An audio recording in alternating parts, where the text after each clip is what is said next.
Hello, hello, welcome, welcome, welcome. And we are here. Uh, I think, this will be our I'm sure we'll get some House of the Dragon questions later on, but I think this is the big kind of last hurrah to really focus on House of the Dragon as the series is closed for a while, and then we can move on to more diverse topics in future streams and such. But I was really thinking about House of the Dragon and what really went wrong with the season.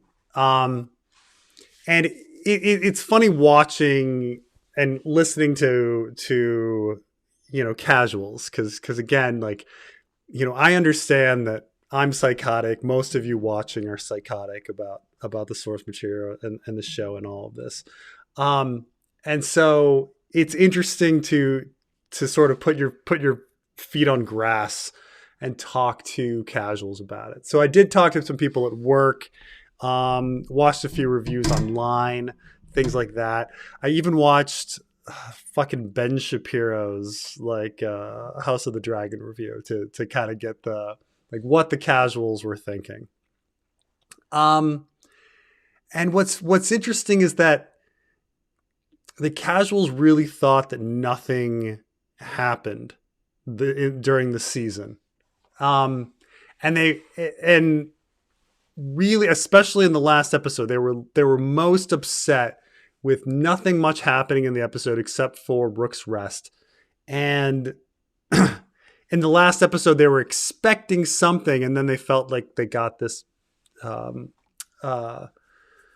trailer for season 3. And that was kind of their biggest complaint, which is different from, say, my biggest complaint. My biggest complaint is when character motivation shifts and you don't have interconnection between the episodes. Like, people do something incredibly illogical. Like my biggest complaint of the whole season is probably like Damon's story completely reversing itself. But that's, and so it's. But when other people complain about Damon, they're like, "Oh, he didn't do anything all season." I was like, "How did Damon not do anything all season? Like, he was politicking constantly during the season. Damon had a very active season." So it's interesting hearing about like what the casuals think, because I do worry about this. That what I'm looking for in the show is different from others. But so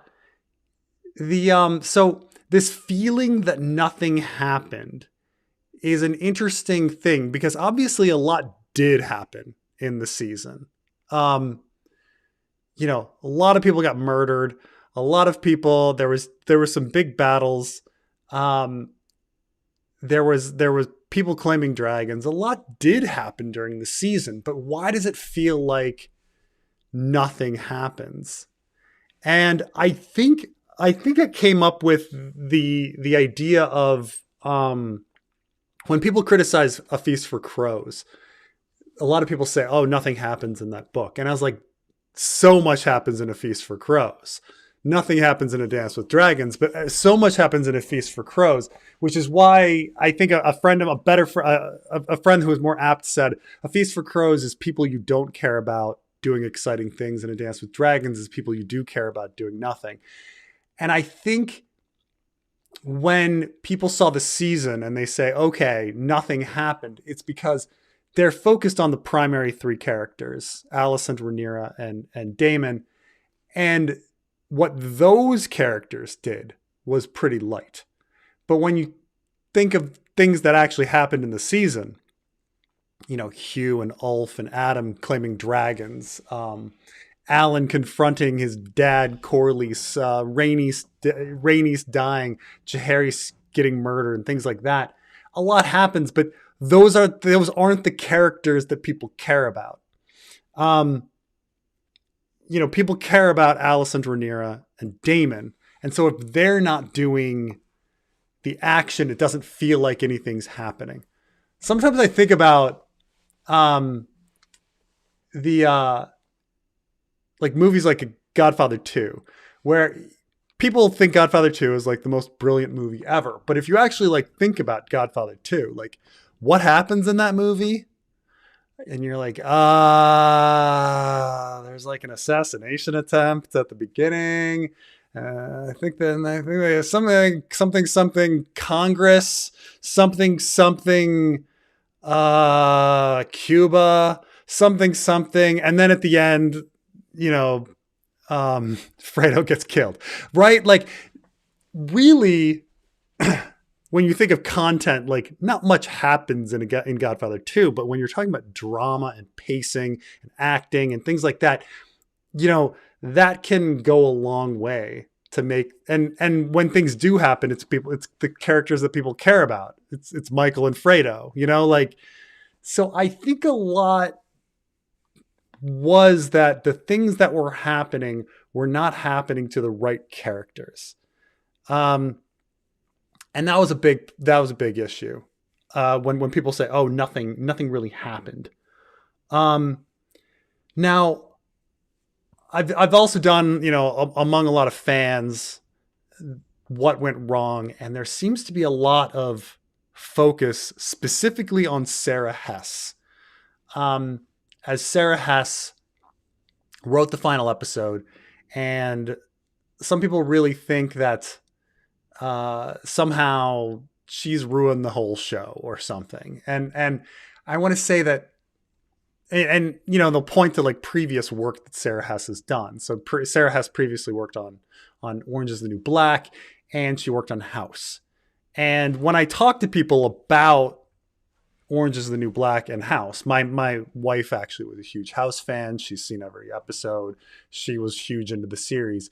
And when she explains House to me, it sounds like the ultimate jumping the shark, like show. You know, I'm like, wait, in the end, he fakes his own death, like, and his friend is cool with it. Do you understand, like, how much pain in the butt, like, dealing with all of that paperwork would be, like, with someone dying? Like, how is that even possible? Like, you know, and it's just kind of just this big chaos. And some people say the same thing about Orange is the New Black, though I think Orange is the New Black was always kind of a farcical show. So I haven't seen the show, so I'm not sure.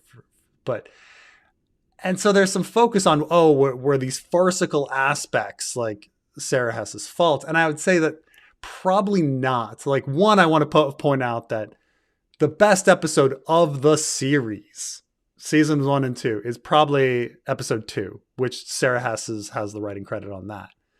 And so Rhaenyra the Cruel, that is a masterful, beautiful episode. But 2, like, I don't necessarily buy the whole, like, one person is writing the episode. Like, these are writers' rooms. And there's a lot of other crazy stuff that's been happening in the show that, for an episode that she's not on the writers' room for, you know, like Godmode Damon, you know, or you know, for example, like, that's just ridiculous stuff. And yet, you know, and it fits in with the pattern of the show. Like, every episode, there's something just comically, like, farcical that happens in an episode. So you know, I don't want to place all of this blame on this, like, one person. And then you read, you know, you see the stupid stuff that's like, oh, the show failed because it somehow went woke. And you're like, what? Like, how do you getting from, you know, here to there? Like, what? There's plenty of woke shows that are incredible. There's plenty of non-woke shows that are horrible. Like, you know, it's this idea that somehow that people are spending their entire day worrying about it, and therefore they don't have enough time to write a good script or something, which is just not the case. Like, so I don't think it's any of those things. I think that's a very extremely lazy analysis, is when people are like, oh, anytime it's bad, it's because of somehow liberal principles being in the show, which is kind of ridiculous. But I do think that, in truth, the problem with the show are that you just have many things going on.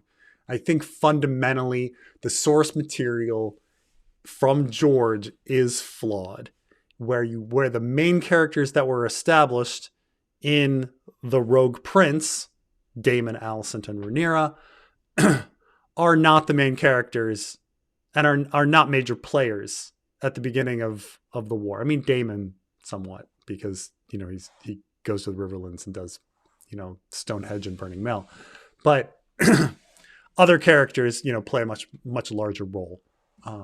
So, and when you're talking about Alison and Rhaenyra, it's so odd that George names the novella The Princess and the Queen, and they're hardly characters in it. Oh, some thunder here. So I do put some blame on George in the source material. You're establishing Alison and Rhaenyra as the main characters, and then you're giving them nothing to do. And so when people sit there and say like nothing happened this season, that's largely George's fault. Like, he didn't give Rhaenyra and Alison anything to do on this period of time.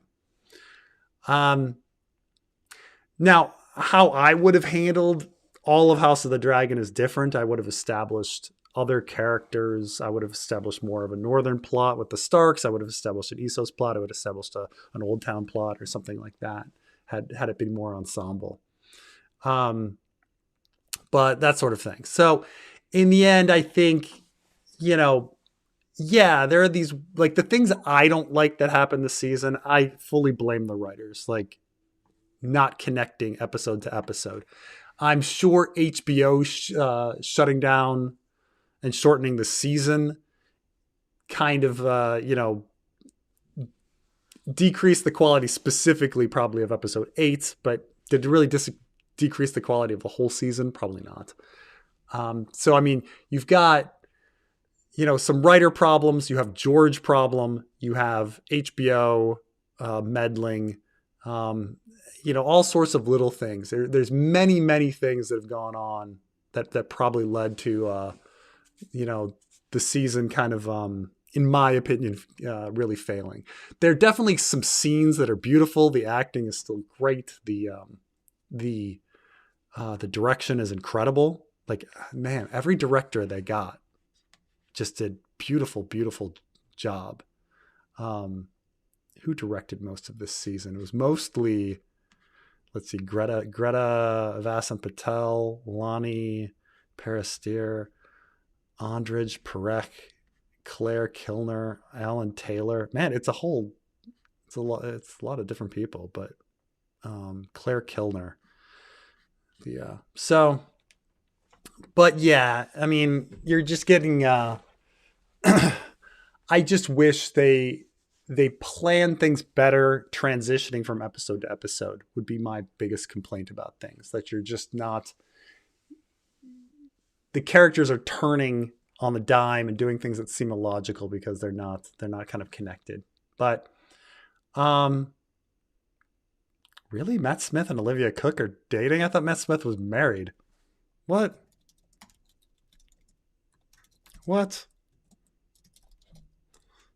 I get baited into this. What? Oh my gosh.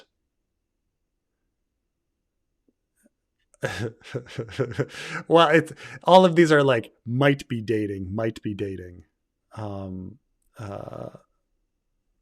Rumor mill. People think House of the Dragon stars Olivia Cook and Matt Smith are dating. I thought Matt Smith was married, but I guess I was wrong about that. Here I am, like, Matt Smith was in a relationship with Brazilian actress Maya Morna. No, I guess he's not. He's not married at all. That was just that was my fault, I guess. Who knew? Maybe. I don't know. They hardly share any scenes together, so I don't know how. It's not like they met somehow and people be lying online. Well, who knows? People get together all the time. But they don't share any scenes together, which is why you're like, how would they have met? Carmine, stop collaborating with Destiny. He's a douche. Look, so Destiny, this is one of these things, and let me like people have these opinions. Like, first off, like, you know, I appreciate that Destiny exists in the sense that he's a liberal podcaster, streamer, whatever, you know, that has a lot of fans and actually motivates people to vote. Like, you know, I appreciate that a lot. A lot of people think his topics are, you know, he really tries to understand an issue. And so a lot of people like his analysis.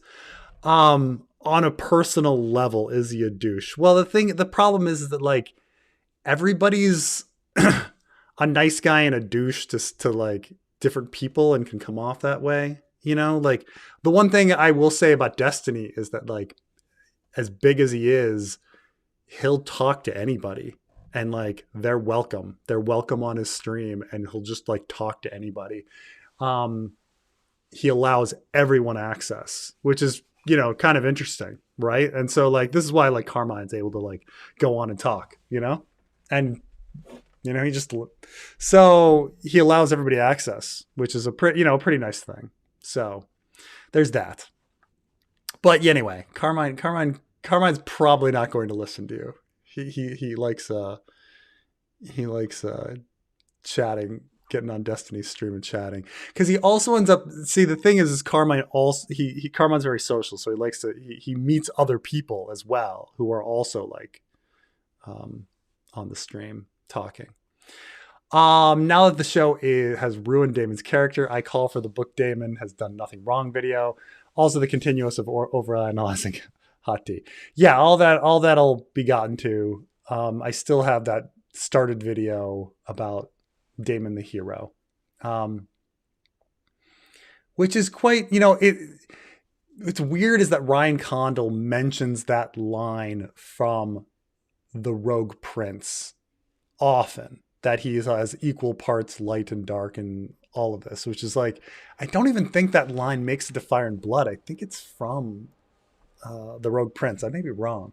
So, but I've heard Ryan Condal like bring up that line many times. Yet he hasn't really shown Damon to be this hero in the show yet. I think he's planning on like making Damon the hero. Like he started out as this horrible person and he's going to be dutiful in the end. I would argue that Damon was dutiful the whole time, and that you're supposed to question the history on which thing. But especially when you think about like just doing Viserys's bidding and going to the stepstones and things like this. But that video will come. But, you know, keep in mind, there's other things. Right now, you know, obviously I'm recording the Jamie chapter. My voice is going to be off. So, like, even though I'm recording, I'm just like, my voice has been off for a month. But, like, so the Jamie chapter will probably be out Tuesday. But, you know, my voice is like this for the recording. So, but yes, it's coming. It's coming. Jeez. Add to the massive load on my back, the Kong, as George would call it. Weird that House of the Dragon connected most to season 8, the most hated season. Showrunners should have known to make it less like season 8 and more like season 1 to 3.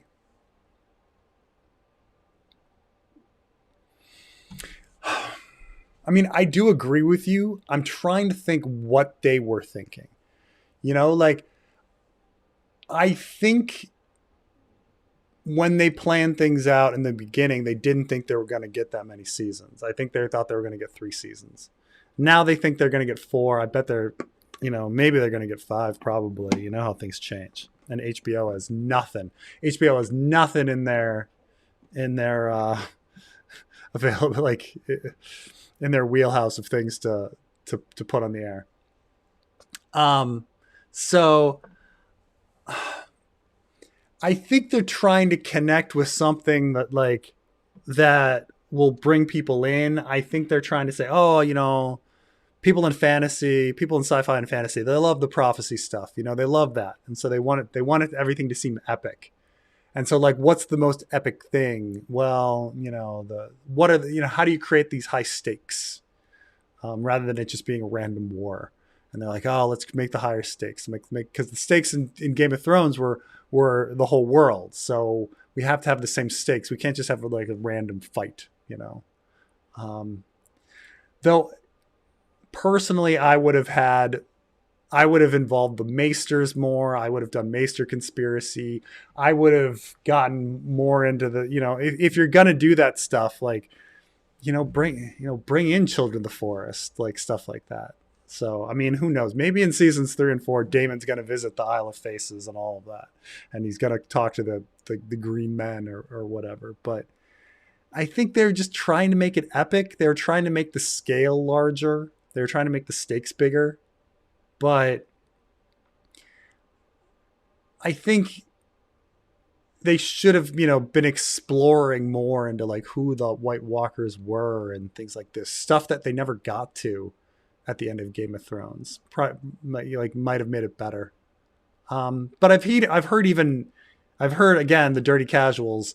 The Dirty Casuals also talk about how, I don't know why we're being shown all these prophecies. Like, we know how that's all going to end up. Like, it doesn't add any tension. Like, it doesn't have, I've heard that. I was like, that's true. That's true. They should have added more. Like, there needed to be some other new aspect to the prophecy, a new aspect to the White Walkers, something that's like beyond what goes on in Game of Thrones. And then there'd be maybe a little more intrigue, like something else. Like, I'm not sure what it would be, but like something like that.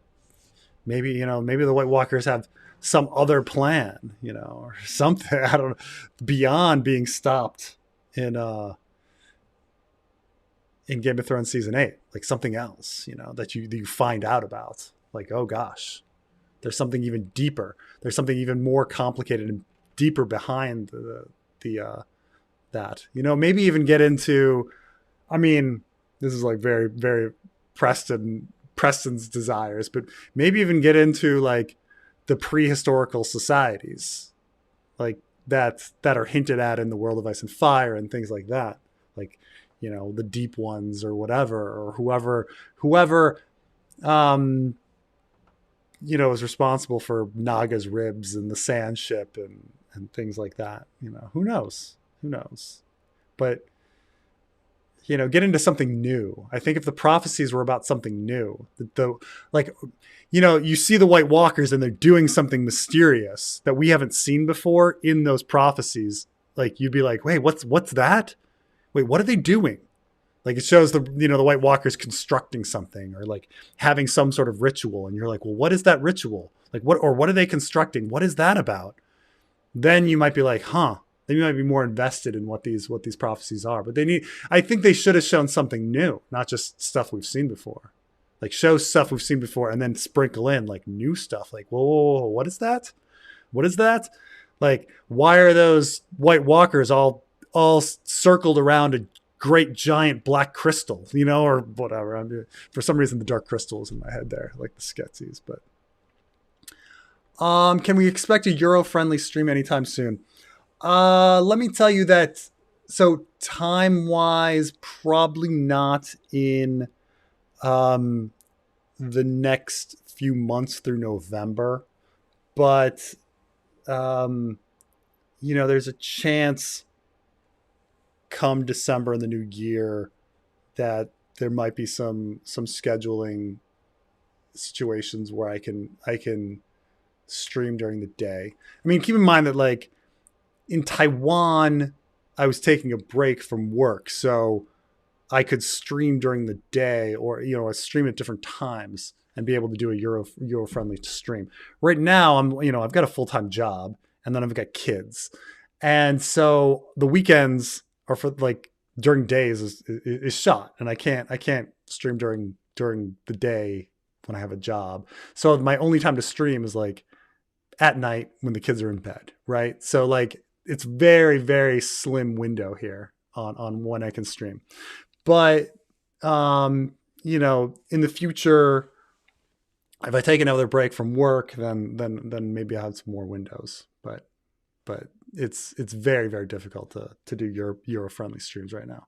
I mean, you know, I've got a 9 to 5 and two kids, and it's really, really tough to find anything. But not enough Thailand's Wacky Adventures. So in truth, I did like Thailand's Wacky Adventures. You know, like there are some scenes where I'm like, I actually did like that. I wish the whole season had been about that. Like, had they sent Thailand to Essos very early in the season, like right in the beginning, like episode 1, and then he's like having trials and doing stuff the whole season, that would have been great. That would have been great. You know, like every 2 episodes we go back, Thailand's having a new adventure. That would be fantastic. But again, this is like what I've been saying the whole time. Like there should have been an Essos plot. There should have been an Essos plot the whole time with Essos characters that we got to know. But I quite liked it. And, you know, I quite liked the scene where Alan finally tells Corlys off. I thought that was a great scene. Imagine if that happened in like the first episode, you know, rather than like awkward scene, hi, Alan, awkward scene, hi, Alan, awkward scene, hi, Alan, awkward scene, hi, Alan, brewing to that explosion. Imagine you have it in the second or third scene, first, second, third scene, they have that explosion. And now you have this relationship and, you know, this very contentious relationship the whole season. And all of a sudden we're connected to Alan. Things like that. I mean, I liked him, that scene, you know, a lot of things. Like imagine if that Oscar Tully scene were earlier and then you were dealing with Oscar Tully as a character. Cause like all of a sudden, like Oscar Tully opens up as this character, like, whoa, this guy's interesting, you know, rather than just having like one scene and then he's gone. Like imagine had that happened earlier and then you have a whole season of dealing with Oscar, you know, stuff like that I would have liked, but,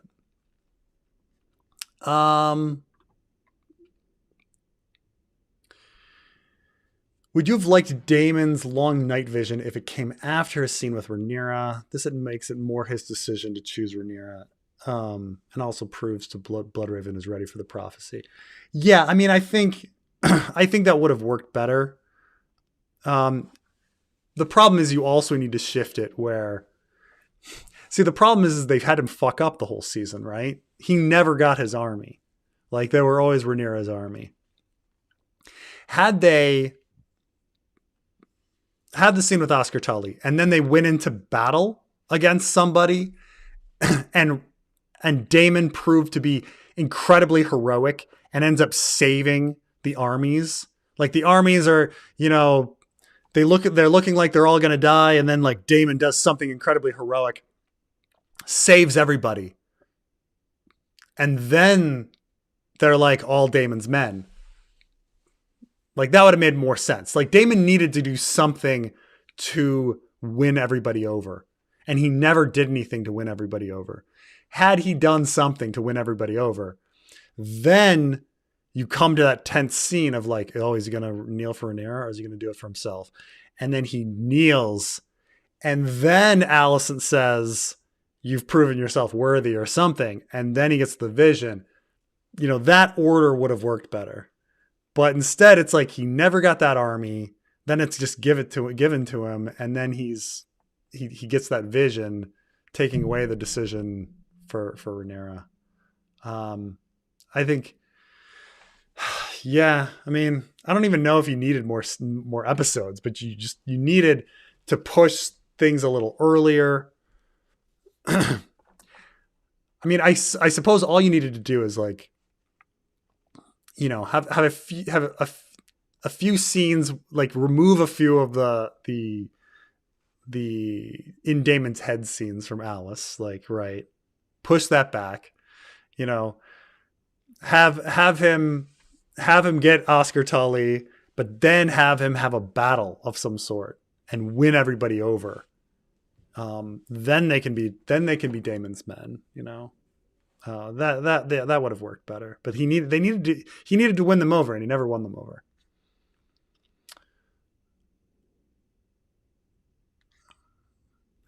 They wasted time on Alison being a victim when they established in season 1 finale that she had taken control of the political situation.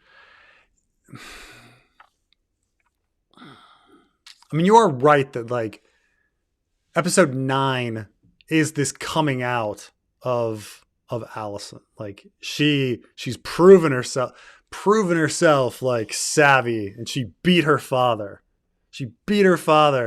And she took control.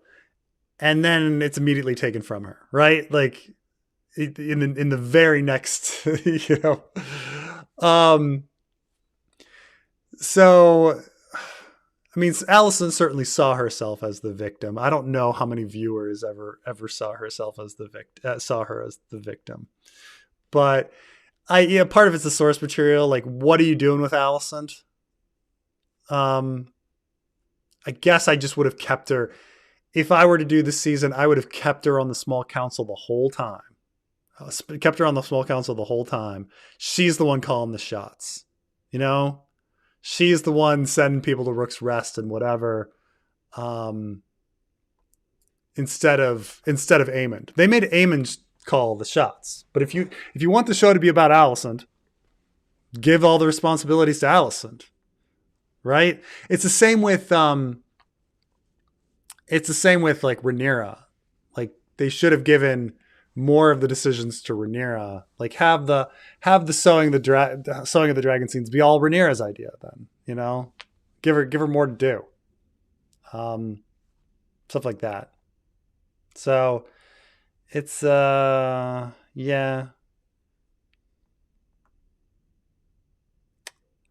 Oh, you heard it here. Preston is psychotic. Yes, I am. What went wrong? House of the Dragon didn't feature Lord John Connington. I suppose it would be interesting to have all John Connington's great grandfather, John Connington. It would have been more fun. But I do agree that the season was front loaded on events. I think if I think they were right in making the sowing of the dragon seeds be a big event. I wasn't expecting it to be, but I suppose if you're looking for some sort of big thing for the season to end on, it should have been the sowing of the dragon seeds.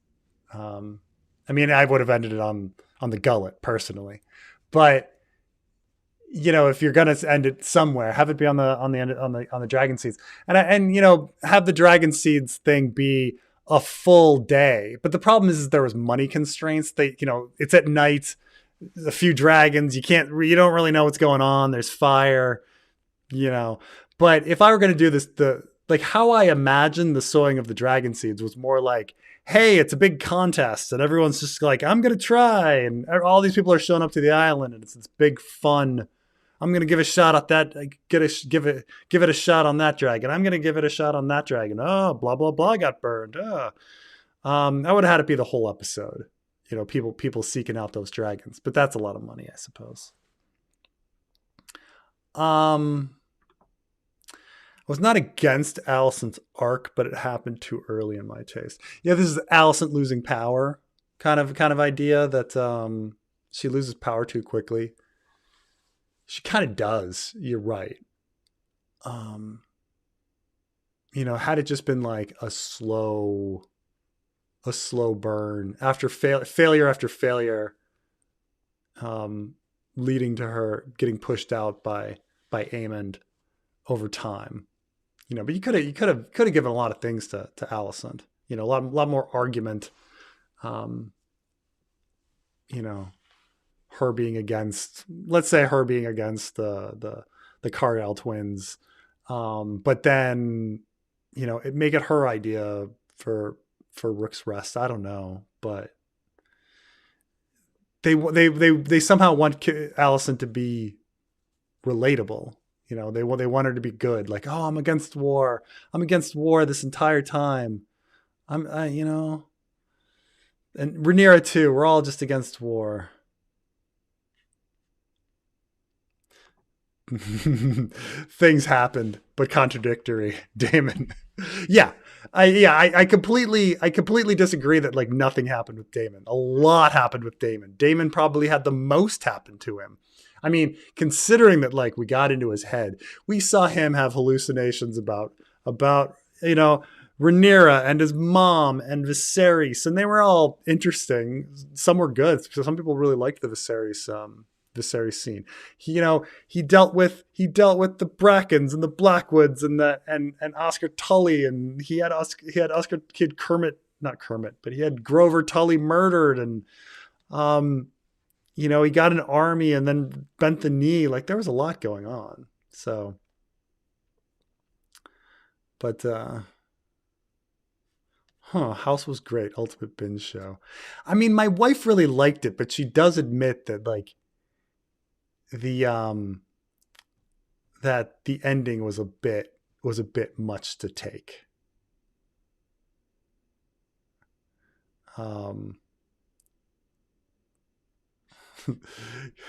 Getting paid by Sarah Hess. No, I just don't think that like, I mean, I'm straight up saying like when my favorite episode of the series is written by her. And also my least favorite episode of the series is written by her. It's really difficult to reconcile that. Like when someone is really capable of greatness and then they also do something, they also fall flat. Like, now you could say, oh, she's inconsistent, or it's probably, I mean, the truth is probably a big writer's room, like dealing with stuff, like no one's doing one thing by themselves.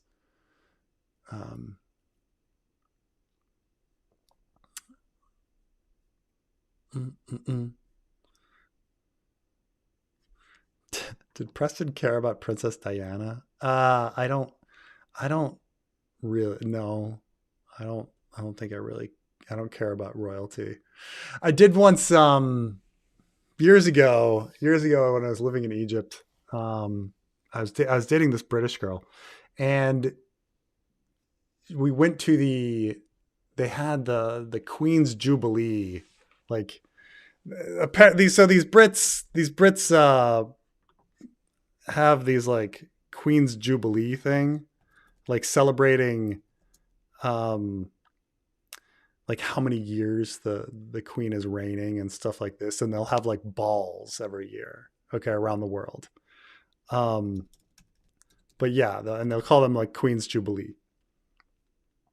And it's funny because it's one of those things that, I understand that nationalism is really stupid and ridiculous, but it's not like you don't bring me to a fucking ball game and I hear the national anthem at the ball game and there's not like this like feeling inside of me because I was brought as a child and it's like beat into you, right? There's like this weird fucking, like, you've been traumatized as a child and taught this sort of thing. Like, I know it's stupid, but I still feel something, and I'm still like, oh, what a fucking great national anthem. Like that kind of thing. Right. It's kind of the same with with Brits and the royal family. Like, I think a lot of them rationally know it's really stupid, but at the same time, there's like this like feeling inside them, like deep, like that they can't control. So I just remember so I'm sitting at this table, this ball table, and my girlfriend's a Brit at the time, and then I was sitting next to this French woman, and she was married to a Brit, and at some point they're like, "Oh, everyone stand up for God Save the Queen," and everybody stands up, and I turn to the French woman stands up, and I say to her, how many Frenchmen died for democracy? And, or no, I said, how many Frenchmen like died overthrowing the monarchy? And she like looks at me and smirks and then sits down. And so the two of us sat while this whole room of people like, sang God Save the Queen. But yeah, I don't really care about Princess Diana. I'm sorry. But, or any of the royalty of the royal family. It's stupid, right? Will House of the Dragon ever have a cohesive story, or is it the victim of their own production style? 3 separate shooting teams, etc. I think that's a huge aspect to it, actually, Bebop the Bum. I think you're right that there is something very difficult with modern media today, where if it has to be so big that it's no longer like it's no longer a story that a single writer and director can control, like this is why like Rian Johnson, incredible filmmaker. Okay. But you can say that like Last Jedi was a fucking mess, right? I mean, there's things I appreciate about Last Jedi, but come on, it's a fucking mess. Just like all of them, all the sequel trilogy is a mess. But because it's no longer about like one vision and one writer, and like one human mind can't possibly control all of these moving parts. It's too much, and you're so stuff is delegated, and the right hand is not knowing what the left hand is doing. And so these sorts of things happen. Like when writing, say, like the sowing of the dragon seeds, like how can you possibly like write and pace that properly when there's like CG teams and all these different things going on, like people running around green rooms and CGI people and handling all of these sorts of things. Like how can you plan all of that? How can you, say you need to make an edit and you're like, oh, can we move that event to a different episode or stretch this out? You just can't, right? It's like, because you have to have these CGI teams like doing this stuff months in advance. So I do think you're right that it can't be cohesive, because I don't think any modern media in general can't be cohesive anymore. I think that's why a lot of it's falling apart, because it's not just House of the Dragon's problem, right? This is a problem with Marvel as well. Like there's just things are set up around big action sequences that don't necessarily fit. Even when you say like, oh, a really good movie, like say Black Panther, pretty good movie. But everybody kind of admits that like that CGI like battle between Black Panther and Killmonger in the end, it just kind of looks fake and it's weird. And like, it just, we can understand that that's kind of a bad part of the movie that's kind of shoved in there, that doesn't, so I think you're right that this is another aspect on why like House of the Dragon can't really work, because you're just so stuck to this huge production schedule and this huge like production style where there's just so much going on with regards to costumes and special effects and multiple locations and things like that. And some of this stuff really works. I mean, the costumes are incredible, right? I mean, some of it, so. I think the show will reveal there's free will, but something is manipulating people to a desired outcome, like a director with a script and succeeding. I mean, I hope so, but I hope there's something interesting in there. But so far, I haven't seen any kind of element that there's a master plan, right? Like, if anything, I feel like despite the fact that the show is about long arcs, it still feels very episodic. House of the Dragon is very episodic, considering you're dealing with like long arcs, when you can really say like, oh, that episode was really fucking good and that episode was really bad. Some arc shows you can't really do that. Like with The Wire, the episodes all blend together and it's really hard to even remember which episode was which because it's kind of just all one story. So, some shows are like that. I mean, so far with Shogun, it's like that. I can't really tell when one episode ends and what episode begins. I can't remember what events happened in each episode. Because it just kind of just feels like one big long movie. But House of the Dragon does feel very episodic. Just in the sense that there's such a quality difference between episode to episode, and just all of a sudden the characters act completely different one episode to the next episode, whether it be like, Aemon being this regretful, insecure character, snuggling with his sex worker, to the next one being like, no, I'm the big bad villain now, so.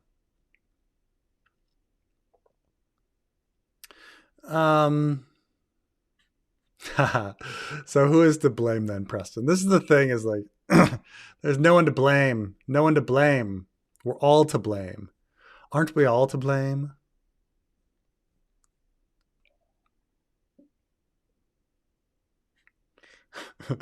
Imagine if Alice was actually trying to save Grover. The problem is all these people have like visions, right? So they,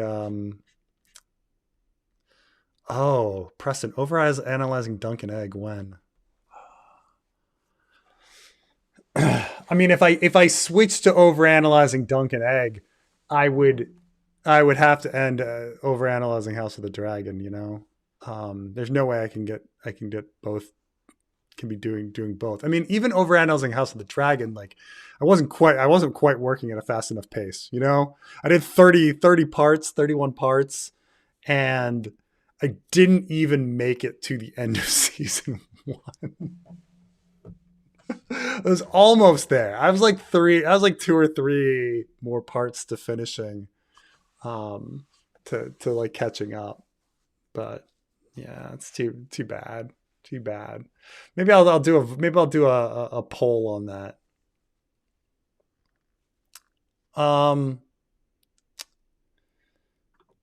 will the others get through the wall in the book?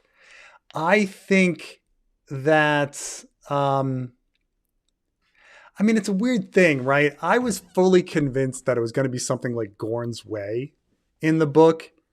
Because in George's writing style, he has this horn, right? And the horn is set up to bring down the wall, and then it doesn't, right? So but then we were introduced to some other horns, and I'm like, no, those are all fucking red herrings. This is all George R. R. Martin, like, kind of stuff, right?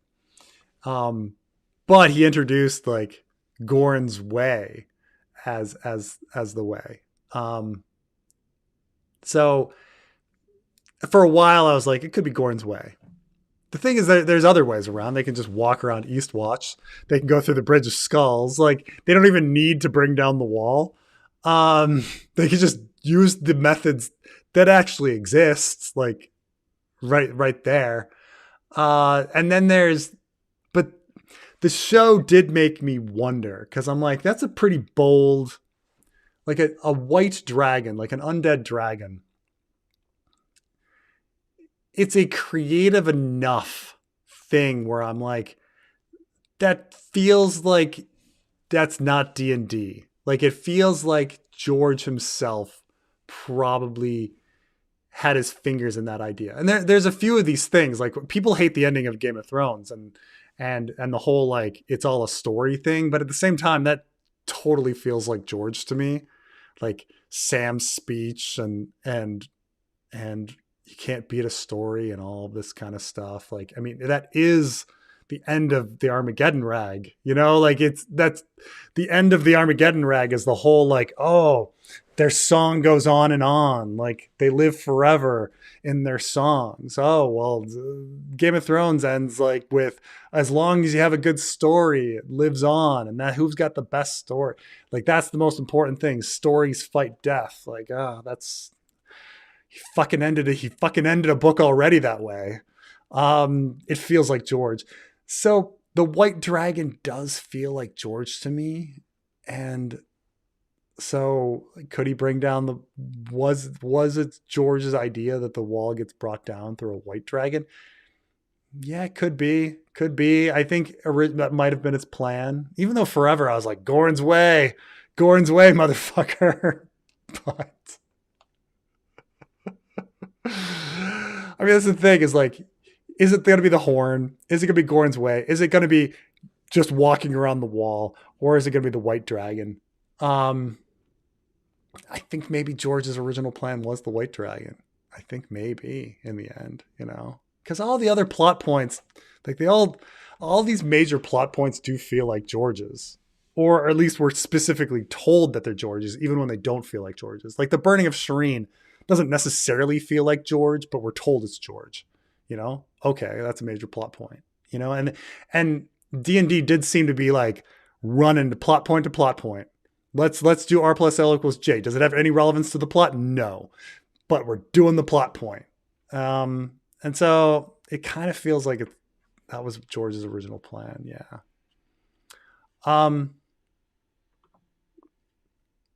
Would the show be better if it opened with a Maester telling it, so it's all fake, or a pro-black story that in the end we see Maesters come to fix? What's really funny is I don't know if that framing would have worked. I mean, I would have, as I said a million times, I wish there were an Old Town. I wish there was an Old Town plot. Like, I think that would have been fascinating, like dealing with House Hightower and the Citadel and things like that. I think it was just, in the end, that's maybe too complicated and creative for the writers. Like, right? Like you need to be really into the material and like come up with a cool scheming like Old Town plot. Like who are the characters and what are they doing? I don't know, but it'd be neat to have something like that. But what's kind of interesting is that like in episode 8, Rhaenyra specifically says to Alison, like, "Oh, you're going to be remembered as a villain," and it's like this meta moment where you're like, "Oh, is Fire and Blood going to be in the story in the same way A Song of Ice and Fire was in Game of Thrones at the end, even though it also didn't have Tyrion in it, right? Like Tyrion wasn't in A Song of Ice and Fire." In Game of Thrones version of A Song of Ice and Fire, like, is there going to be a Fire and Blood in, I mean, there's already a different Fire and Blood or is it Blood and Fire? the book at the Citadel. So, they talk about it in that meta sense, right? Like, oh, but at the same time, like it can't be the same because clearly in this story, Rhaenyra and Alison are the same age. So like it can't be, because it's very clear that they're not the same age in Fire and Blood. Like, and the events are very different. But they speak of it like, oh, well, you've all read Fire and Blood, but Fire and Blood is all lies. This is the true story, So I don't know.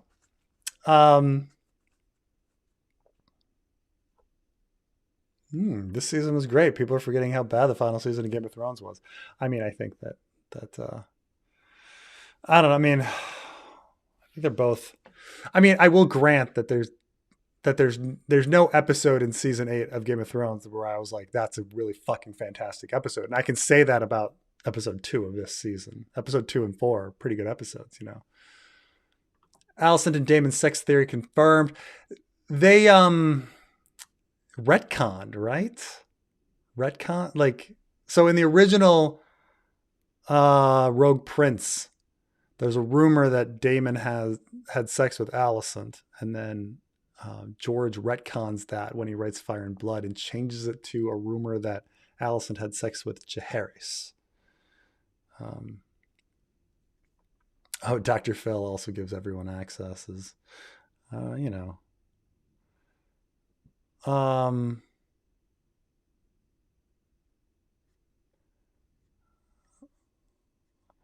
He'll talk to anyone about how much he hates Palestinians. I don't know his position on Israel Palestine, but it's kind of weird. Oh, he's a Zionist. That's too bad. That's too bad. I've never heard him talk about that, but yeah, that's too bad. Um,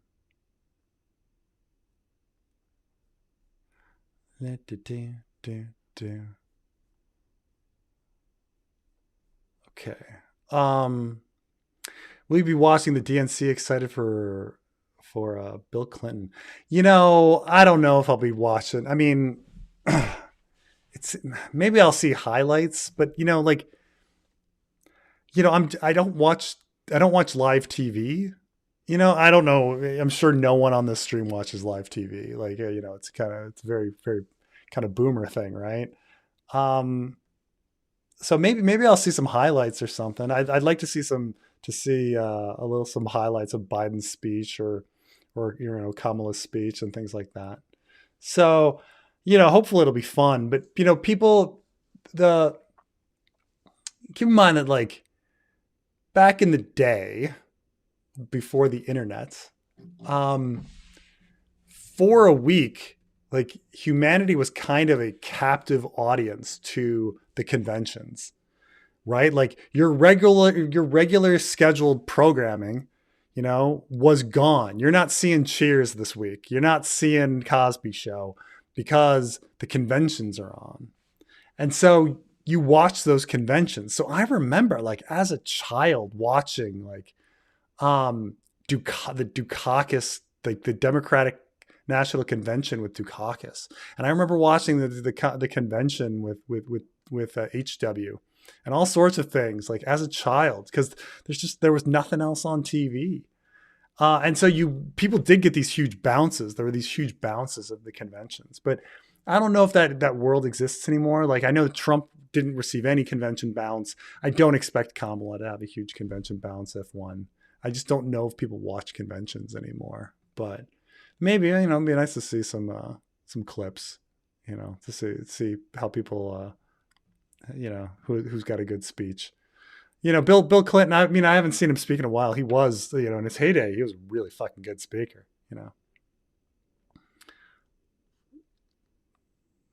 We're Sin, no Daron. However, Kamala leading. Yes. You're like the bad and the good. This is life, Um, it's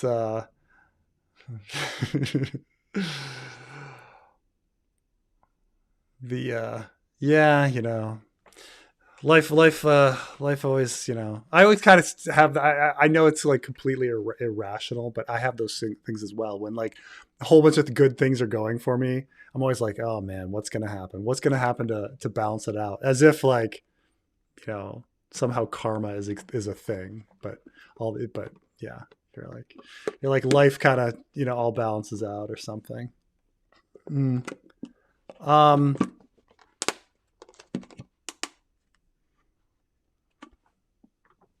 Oh, with Vampire Season 1 hits Netflix tomorrow. Watch to see Jacob Anderson act his heart out. He was wasted as Grey Worm. I heard about this show, but I haven't I haven't seen too much about it. Let's see. It's got yeah. So here's a picture from it. But yeah, it's got good old Grey Worm in it. He looks very gaunt here.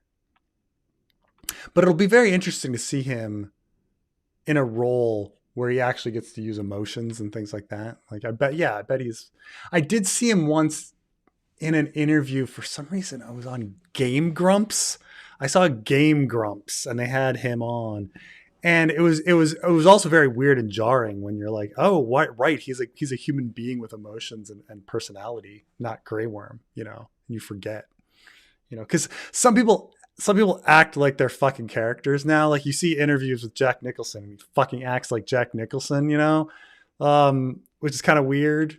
Some people just start acting like they're characters, and then some people just are their characters. Like,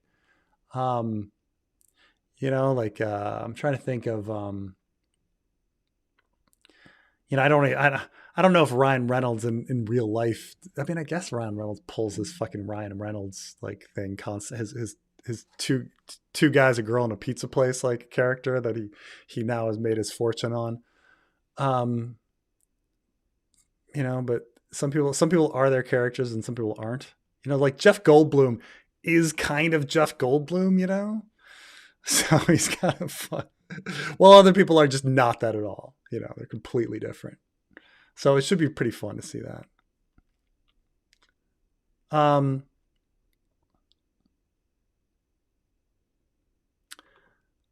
oh, don't watch Interview. Hannibal is a better TV show. People did say that Hannibal, the show, was much better than Hannibal the movie. I never watched Hannibal the movie. I mean, having kind of read the book, I was just kind of soured and it's just like, I don't even like where this story's going. So I will say that Silence of the Lambs is a really fantastic movie, but mainly because Jodie Foster is fucking incredible in that movie. And that the ending when she's like in the dark and he's got the goggles on, I mean, and the fake outs. I mean, what a fucking great movie. Like how can anything be better than, I think even the author admitted that like Silence of the Lambs the movie, but it was probably better than his book, So I'm sorry I have a big gulp today. Is Trey showing up? No, Trey's busy tonight, so. I realized that some Tywin show scenes make no sense. When he tells Jaime why Ned Stark is still alive, no way Robert would have smelt treason if Jaime killed Ned. Do you think Othar was an act of Bran? Or do you think the others were, or are you talking about like other shit? No.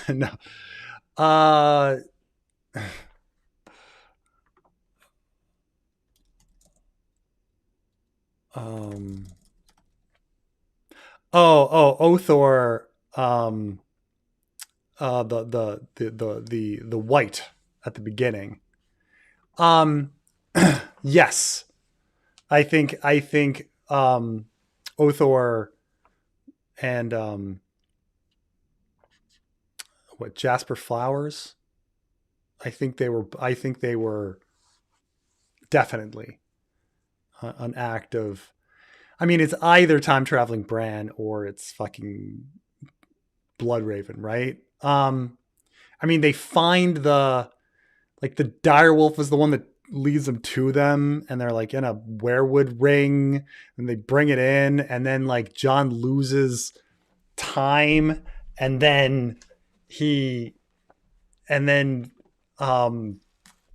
direwolf like saves Gior just in the nick of time so that Jon looks super awesome, even though it was all the direwolf. And so like Jon gets chosen to be like the steward, and therefore that aspect of the steward like leads into the election and things like this. And, I mean, of course it has to be whoever's planning it all, master plan. It has to be the master planner, puppet master, not the others acting independently. Like, I don't think, why would the others do that? Like, it's such a weird, like, why would the others care?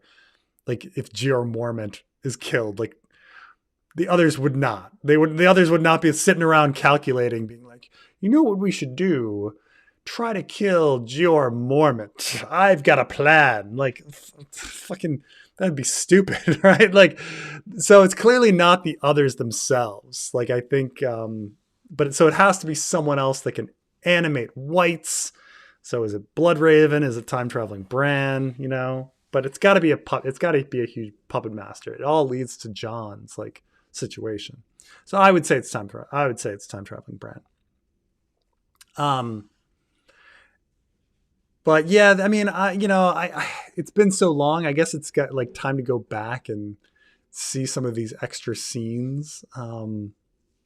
I guess I could watch my own, like, what you've been missing, but and try to get to those scenes of um of stuff they just added in the show, because they did add a bunch of Tywin stuff in the show. There's a whole bunch of extra Tywin scenes that they needed to just like put in, and it's true that most of the extra scenes don't make any sense. Like in season one, when Theon goes out and like recommends to Tyrion to try Roz, the sex worker, and then Tyrion like absolutely like rips into Theon for no fucking reason. Like for no fucking reason, is just like rips into this poor kid and mocks him. Like it just made no sense at all. There's a whole bunch of those. Like anytime there's an extra scene, it doesn't make too much sense. I mean, there's a few that are okay. I mean, everybody loves the Robert Cersei scenes, you know. But if it's an extra scene, it probably doesn't make any sense. Just show Dany. Oh, show Dany coming back to life to bait fans. This is talking about like what could be added to the prophecies to make people like invested. Like showing Dany's eyes like opening with like blue in them.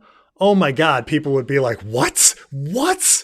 Fuck, what? And then everyone, oh my God. Like just that vision, like Dany's eyes, like blue eyes opening. Oh my God. Like, wouldn't everyone be watching like after that? Like you'd be like, I've got it. Like, what was what, why, what like,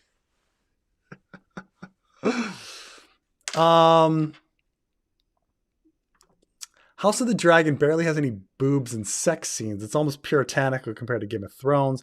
Why do you think they don't show actresses' boobs anymore? Let's see. Well, we saw in season 1, we saw Massaria, and we saw there was the orgy, right? We saw some boobs this season, right at the when Aegon went to the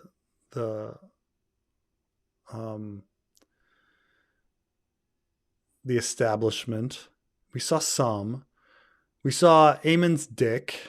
We saw some butts. We've definitely seen some more fake dicks. Real dicks and fake dicks. Infinitely more. I don't know if we saw any dicks in Game of Thrones. But I mean, there's still some boobs. Certainly not as many. I mean, you're right that there were definitely more boobs in Game of Thrones. I'm just like thinking of the scenes, right? Because we got, you know, Tyrion with the sex workers, Theon with Roz. Like I'm thinking of the sex workers before the Battle of the Blackwater, Littlefinger's brothel and all of that. Oberyn coming and see like having the line of sex workers, like Arya, like at her brothel. Later on, like all that. I mean, there's definitely, you know, Dany. We get to saw a lot of Dany boobs. Certainly season 1, and they come back later, but you know, it comes back. But yeah, I mean, puritanical. I mean, I don't know if it's almost puritanical, but I would say there's like, if you're saying like, okay, there's a quarter as many boobs, an eighth as many boobs, but I wouldn't say puritanical. Come on.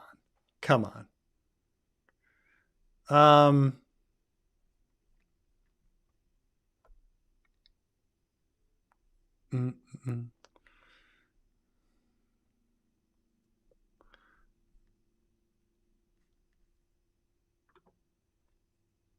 Oh, Tylan scenes built up more sympathy for what happens later. Yeah, that's probably true.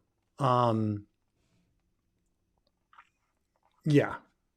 I mean, I do wonder the same thing about the Aegon scenes as well. Like there was a lot of, like, obviously season 1 Aegon is a horrible person. And then says season 2 Aegon, he's so much more sympathetic. And right before his tragedy, you know, you get that. And so there's I think I think you're right that a similar thing is happening. You've got to explore Thailand some before later events happen, because we kind of have to know him. I mean, Thailand just grows and grows in importance as time goes on. But it depends also like when the show ends. When the show ends. But yeah, could there be more sex in House of the Dragon? I'd be for more sex in House of the Dragon. I like naked people running around on screen. It's fine. I worry that they'll keep spoon-feed dumbed down dialogue. I'm trying to think if I would describe the dialogue as dumb yet. Like, I would say it's like, certainly Game of Thrones, the dialogue got dumber. Like, that's just like goes without question. And it had to do with the dialogue, like going from like, oh, we lifted this from Ice and Fire to D&D writing, and they're just like, we have nothing to do. And so it was a lot of scenes of people just staring at each other. Tyrion sitting across from Missandei and Grey Worm saying nothing, like that kind of, those awkward silent scenes that I hated in the later seasons. So I haven't, there's nothing that I would say like feels like the dialogue isn't simple yet, right? There's no simple dialogue. Like, even when, like, if anything, they attempt to mask how chaotic the dialogue is, and faking connections with a lot of elevated dialogue and even old timey sounding words and shit, like that they'll throw in. They do it. I'd say that they've actually surpassed George in old timey words. Okay. There's definitely like words that I'm like, even George doesn't use that. Okay. Like, so there's a lot of that. So I think that they're trying to keep the dialogue complicated to mask when something doesn't make sense. Like, because having gone through the Rhaenyra and Alison scene in the end, like, there's a lot of stuff that just like,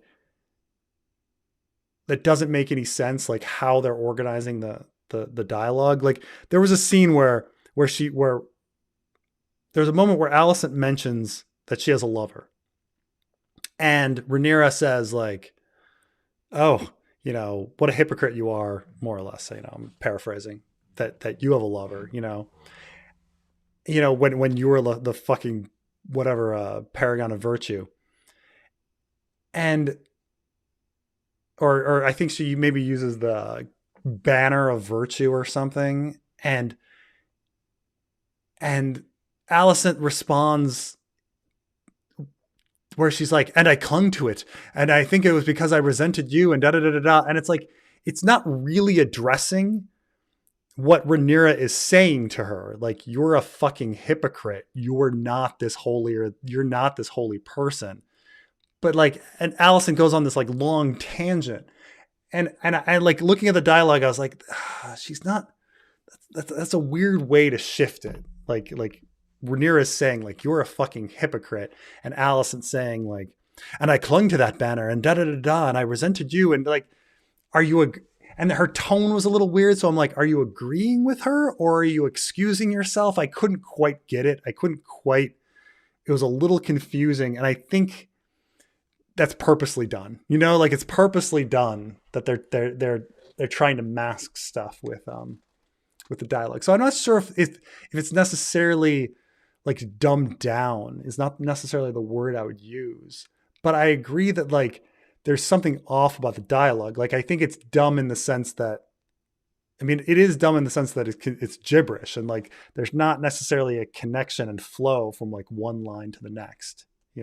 People are changing topics. Why are you here? Your father never stopped loving your mother. Like these shifts and stuff where you're like, you haven't answered why you're here, and you never do because you keep you keep changing the subject and stuff like that. So it's certainly gibberish, but it's like not simple like in later seasons of Game of Thrones. But I see what you're saying, you know.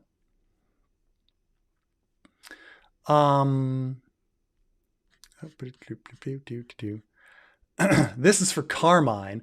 If The Winds of Winter comes out, it's going to fill our headcanons with explanations for the dumb shit we saw in the Dumber Dragon show. D&D will have a renaissance and be hailed for true virtuosos.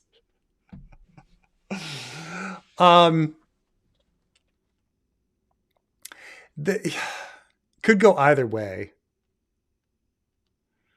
See, here's the thing: is that like when season 8 happened, I understand this is for Carmine. If Carmine joins later, he can answer this. But like when season 8 came out, I did see people say, you know, they kind of accepted that the plot points were going to be the same, and they kind of said, well, you know, George will write it better, and it'll make sense when George writes it, even though the plot points will be the same. I'm more of the mind that because George gave up his plot points and D&D wrote them, that George would then change his plot points. Because I certainly would change the plot points if that happened. If I were in George's shoes and I told somebody the plot points of my story and then they did it and the story came out shitty, I would probably just change the plot points and make it a completely different story. And so I suspect that's what kind of George is doing. Only because I would fucking do that. I wouldn't keep the same plot points. Why would I do that? Plus George has said, like, I only write when I don't know where the story is going. Well, I mean, maybe that's the reason why he's not writing. He knows exactly where it's going. But you know, he says that he wants to be surprised by where the story is going. So, but certainly people had this idea that no, it's going to have the same plot points, and then we'll have the real explanation, and it all makes sense when George, like, you know, connects it together. So, but I suspect that George is changing the story. Why is it taking so long? If he's, I mean, it has to, right? Eat the rich, I guess.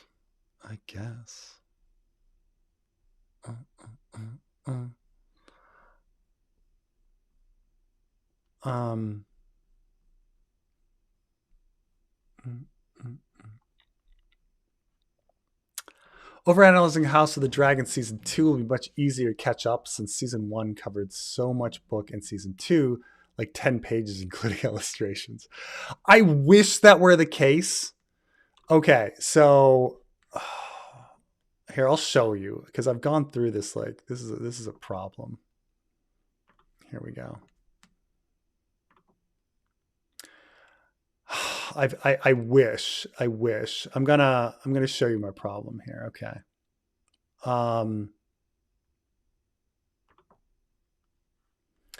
Okay. So here we are with Fire and Blood. Where am I? Rhaenyra's overthrow. Let me get to. So why, you know, am I taking so long with overanalyzing? Well, one of the problems was that when I started, I thought I'd be going faster, and I started well before. I mean, I understand that the opening scene shows Council of 101, but I was like, oh, this is really important stuff. I really did think that this was important stuff for understanding the story. So I went back to the beginning of Heirs of the Dragon. So I even started before technically season 1. And so this is on page 341. And so we went all through Baelor, we went through the Council of 101, you know, so I did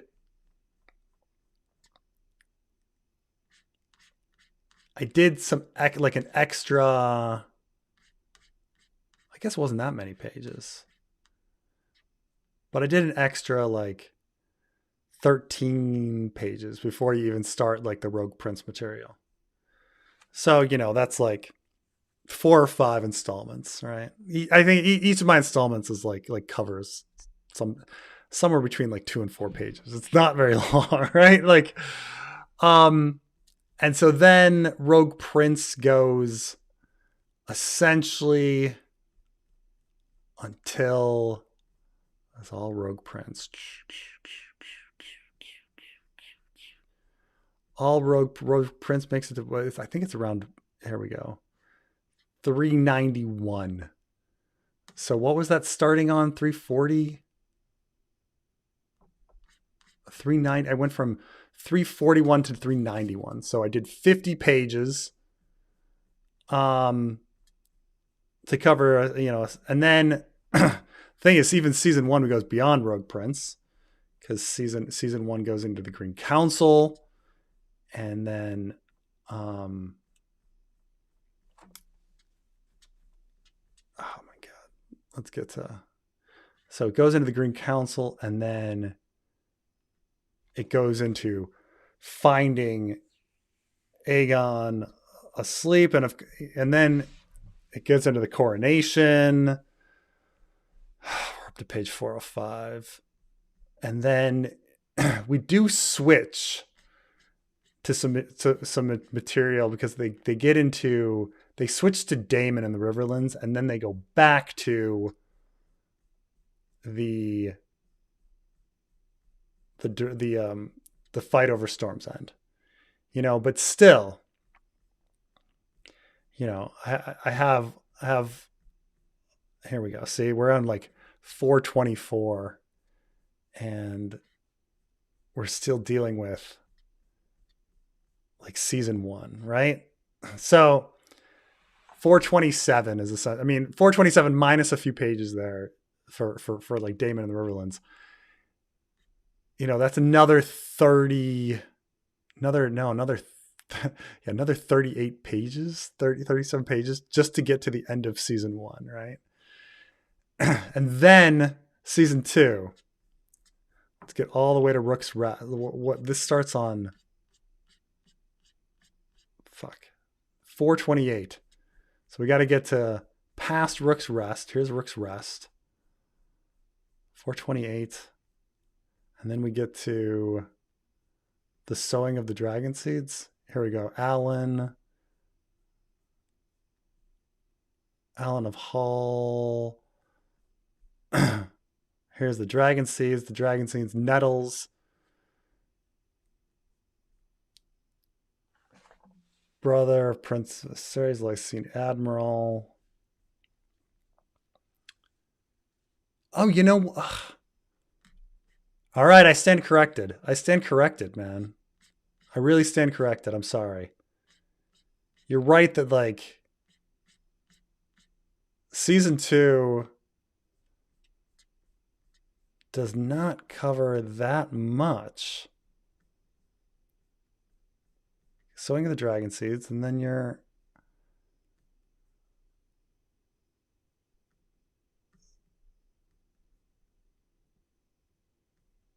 and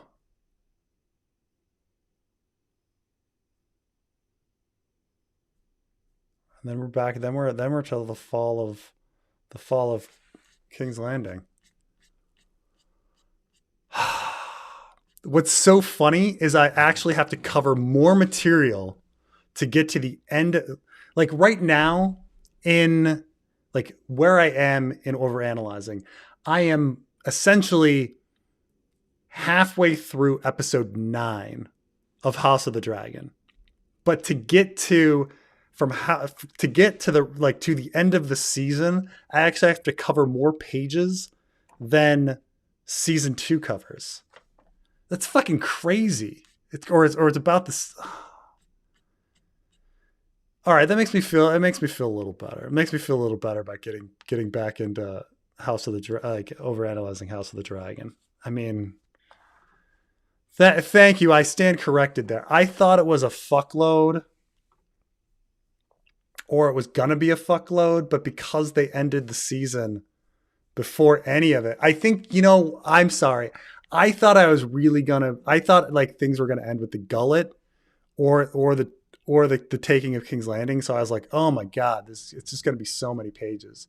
But it all ended well before that. So you're right that like I have to cover more pages to get to the end of season 1, to cover like an episode and a half than the all of season 2. It's fucking crazy. Maybe nothing did happen in season 2.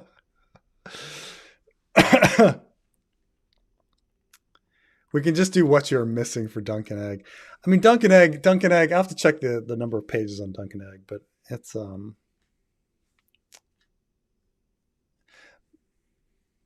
not as dense. Maybe it would go faster. You know, I mean, the thing is, like when I did prepping for winter, those sample chapters have a remarkable amount of detail. Remarkable considering like when George wrote them. And he wrote, I mean, keep in mind that like George was on the fucking tear. He was on a fucking absolute tear that last year and 3 months before Dance with Dragons was published. Incredible fucking moment in time for him. And the fact that like a lot of those sample chapters are written in that period and they're still so fucking detailed and there's still so much fucking in them. Like going line by line and being like, man, George really thought a lot about a lot. Has George commented on season 2 yet? And if not, why not? He commented that he watched the first few episodes. Because keep in mind that like there was a lot of content creators like got like the first 4 episodes early or whatever, and George I think watched those early episodes. So he was quite positive about episode 2, and he said a few nice things about episode 1. But then he's been on vacation in the UK for like a month. So if you've noticed, there just hasn't been anything on his blog in a while. And why did this? Yeah, okay. So there's a couple things. So some people are like, oh, George's silence is because he doesn't approve of House of the Dragon. That's probably not it. He doesn't do other work when he travels, and he's been in the UK for like a month traveling. So there's just not a so that's the reason he hasn't commented on it. But he did comment that he liked those first few episodes.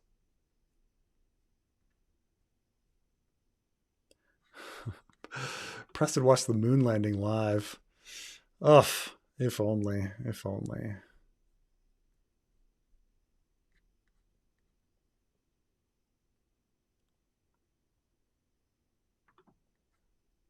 They should have cast Asian Jim to put on Jassarian.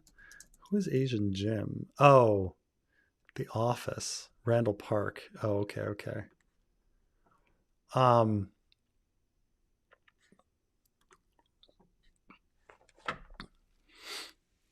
They haven't yet done any like, I mean, family cross race casting yet. I do think all of the I don't know if you've kind of noticed this, but like the race stuff is kind of going away now. And I'm talking about like people made a big deal out of the Valarians like in season 1. But once that was done, now it's like not really a thing. I didn't hear anybody really complaining that the fact that Hugh the Hammer has an Indian wife. I didn't hear anybody complaining that like one of Aegon's best friends is a black dude. Like it's just now Westeros is multi-ethnic, and that's just like, okay. And all of a sudden we're kind of like blind to it. And I call this like the Jose theory, because there's a YouTuber named Jose who did a really nice video on on like what we kind of notice in like during like on conservative critique and like of media, and how it's kind of ridiculous, because he did point out like a really, really good thing, like really great point, which was when people say like, oh, it really takes me out of it when like a woman beats up a guy on screen because like men are stronger than women.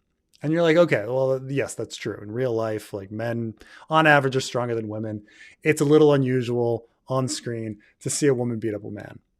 But that critique is a little empty, because we've all grown up. There's a lot of things on screen that are ridiculous that we don't comment on. And Jose made the point, how often do you watch something where one guy defeats 2 people in a fight, or one guy defeats 5 people in a fight, or one guy defeats 10 people in a fight? That is just as ridiculous. One guy defeating 2 people in a fight is ridiculous. Okay. Like 2 people can almost always defeat one guy in a fight. Like that's just, it's certainly like, it's the exact equivalent, or if not even worse than like the woman beating up a man. Right. Because like 2 people are like the advantage of 2 people over 1 person is greater than the advantage of a man over a woman, right? But we were raised over the years to notice one ridiculousness and not the other. Like we've been watching movies where a guy has been like beating up 10 dudes, and that's it. We're conditioned to find certain things normal and certain things abnormal. And so like the conservative critiques of like, oh, I saw a woman like beating up a man, that it's so ridiculous. It's like, well, it's because you were raised a certain way. And it's the same with like race on screen, right? So like we've been conditioned watching fantasy stuff that it's all white people. And, there's a lot of other things that we're not conditioned to. Like when everybody has nice teeth, okay? People in the Middle Ages didn't have nice teeth, okay? Every time we see somebody with nice teeth, we should be like, oh my God, it just took me out of it. Everybody's tall. Everybody's muscular and buff. People weren't like that. They didn't have like these protein content and like these workout regimes, okay? That's just not how people looked, okay? It's like, or everyone looking like a model. Everyone, like people aren't that good looking in real life, but like, everyone on screen is good looking, right? But we're conditioned watching the good looking people with great teeth who have like great athletic, situations. And then all of a sudden it's, it seems normal. And so, yeah, like, right. But I think it's very fascinating that now no one comments like I haven't heard any complaining anymore. Like, oh my God, King's Landing is now diverse, like, because we're just like broken now. We're like broken to it. We're now used to it. It's just like part of the world now. And so, yeah, the Jose theory is correct. That whatever we're conditioned to, we just kind of accept. Like if they started cross race casting people on TV, as ridiculous as that sounds, we would start accepting it. Because we already accept siblings on TV that look nothing alike. Like nothing alike. Hello. Real quick, not staying long. I'm glad you started watching Jose. I when I recommended him to you, I knew you would like him. Yeah. But yeah,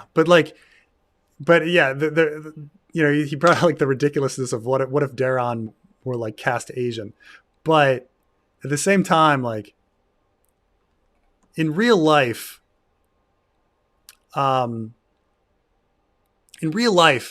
if someone told me that Becky and Darlene were sisters, you'd be like, no, they're not. They're not fucking sisters, okay? That's fucking ridiculous. They look nothing alike. There's no way in hell that these 2 people would share parents. That's stupid, okay? But on TV, we're conditioned that siblings can look nothing alike, and we just accept them as siblings. Okay, in real life, like, but eventually, if you started cross race casting like family members on TV, it would not take long before we're just like, well, that's normal. Because like when we see it in a play, we never like you go to see a high school play and they cross race cast a high school play. You just like accept it, right? Or even like I think that you might see it at like a regular stage show. You're just like, oh yeah, well it's a play, like who cares? But the same thing would happen with TV if you started cross race casting family. How you doing, Carmine? Real quick, I'm not gonna stay on. You and I have to do like some work on this. What's that? You just missed. Oh no, you have it right there. We gotta. I keep seeing it in your stream chat, and I keep seeing it in my comment section every now and then. I see it in yours as well. We gotta nip this in the bud immediately. What? People in this fandom trying to make Sarah Hess like Kathleen Kennedy, where they're trying to blame this woman for Like every I say, thing. I think it is stupid. It's stupid. It's the dumbest thing. Because I have my issues with Sarah Hess, sure, but same with Ryan Condal. But I can see it now. Why focus on this one person? Because like I say, she also has the writing credit for the best episode, right? One of the best in the entire series, 100%. And we gotta nip this in the bud. Episode 2 is fucking like, having watched it 3 times, I'm just like, oh my god, it's fucking incredible. But I also accept it's a writer's room. It's a fucking writer's room. Like, it's not one person.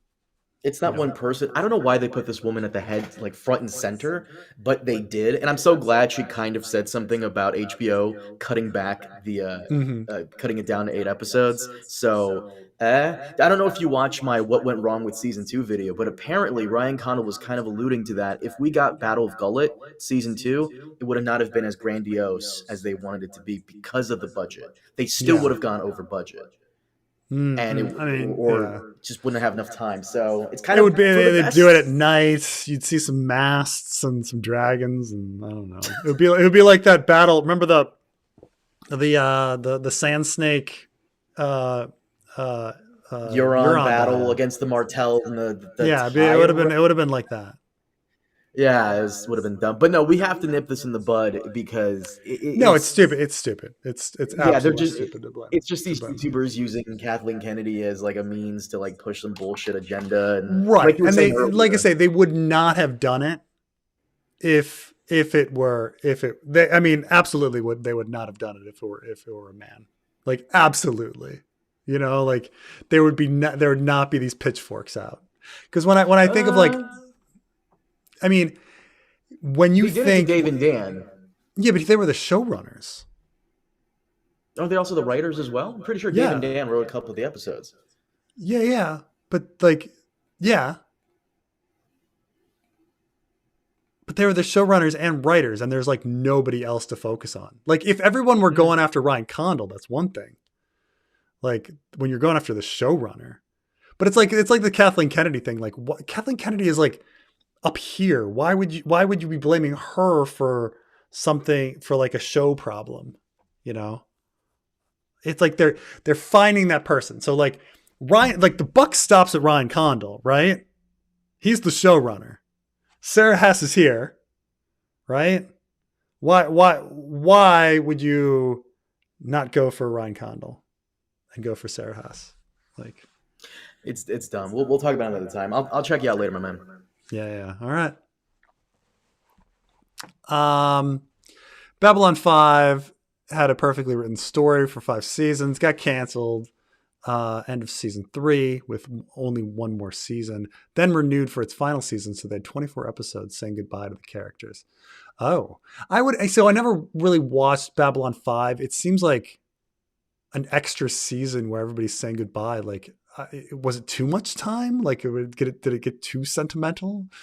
But I don't know if they used it. They used it really well or something. I don't know. But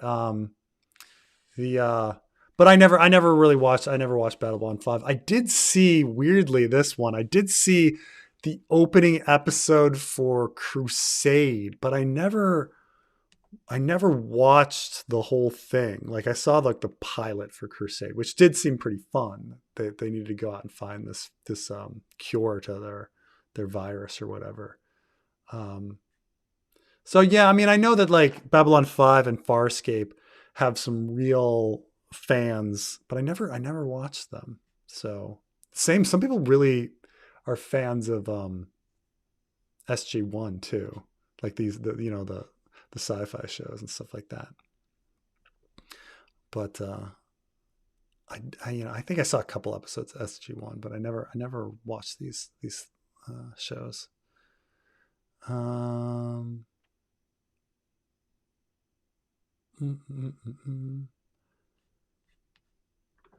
I hate your theory that someone is controlling everything. It takes away all agency from all the characters and any significant moments in their story moments.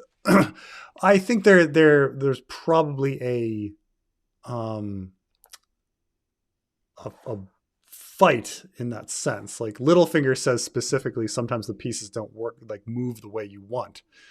And Bran, if he keeps going, if he's in a time loop, one of the reasons he might be going back in time and is that he keeps thinking that he can control everyone, but he can't control everyone because there's free will. So there may be an answer to it, that there's puppet masters everywhere, but it may be that the free will is the problem. Like the puppet master keeps trying and trying and trying, and he can't get it right because the characters don't move the way they want. The pieces don't. Here, I want to get the exact Littlefinger quote because it's a good quote. It's in the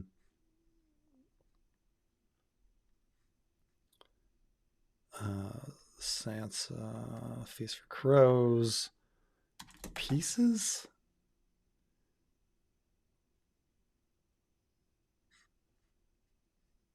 Here we go.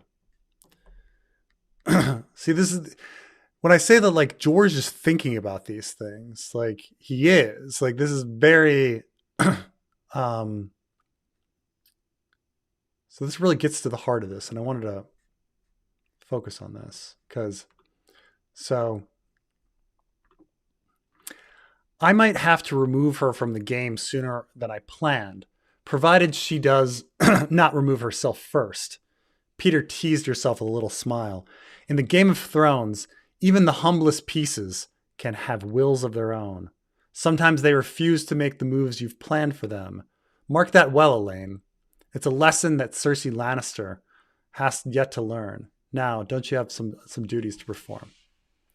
So I've thought about, that's something to really consider, along with the idea that there's these puppet masters that are trying to control everything. That even when you're talking about the ultimate puppet master, time traveling Bran is going back and back and back and back because he keeps failing. And it may be that the reason he keeps failing is that the pieces do have wills of their own, and he can't actually figure them out. So that might be it. Oh,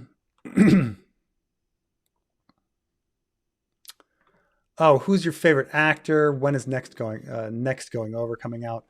Next going over will probably come out in next couple of weeks. I'll probably get back into that now that we're done with House of the Dragon. I just need to focus on putting out the Jaime chapter. I want to focus on my own book. I want to focus on Aaron as well, because I haven't really gotten to that. And so there's things, but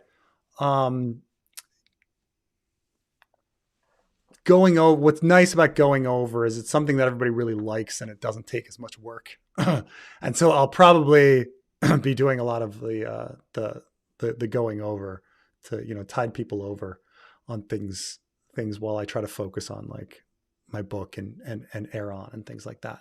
So, but, oh,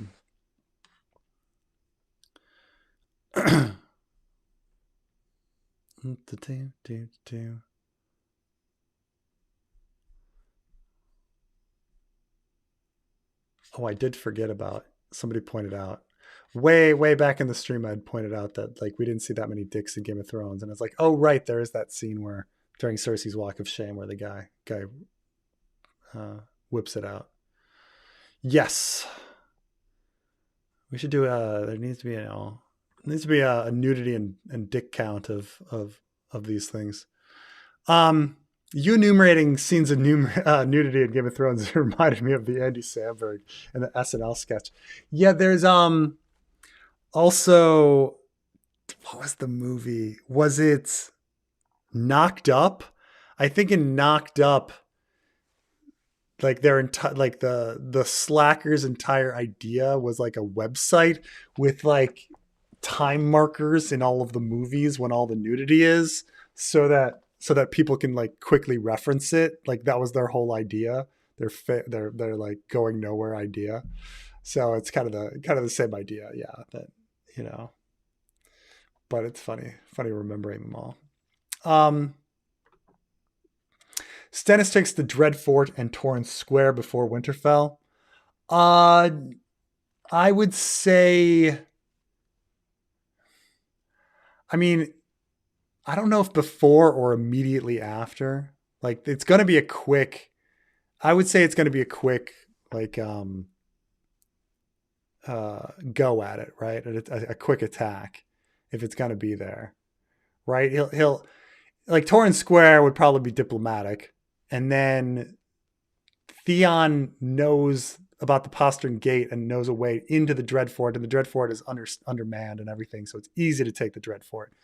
You just got to get some ships up there quick. In fact, I mean, Manderley could be doing it right now, but it seems like you'd want Theon with you to do it. But it seemed it would happen really quick. But then, even if Stannis conquers the North quick, you feel like they're like it's going to be undone by either the Weeper or the others immediately after, right? Like these huge armies are just going to come in and wipe everybody out, or Ramsay too. Ramsay wiping everybody out. If things follow the show. But yeah, I mean, could they happen before? I mean, just time-wise, it would take a little bit of time to get Theon from the Crofters' village to the Dreadfort. It would take some days, even sailing. I suppose it's at least a 3-day march. It could be happening kind of all at the same time, or within days of each other, So, but quickly.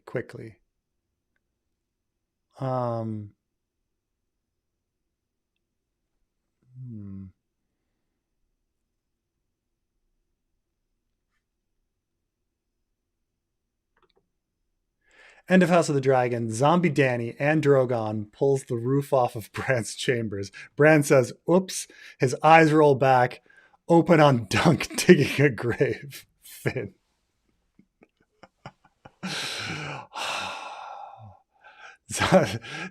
Drogon comes back for zombie Danny, and then she takes Bran off the throne. Yeah, I get it. Yeah.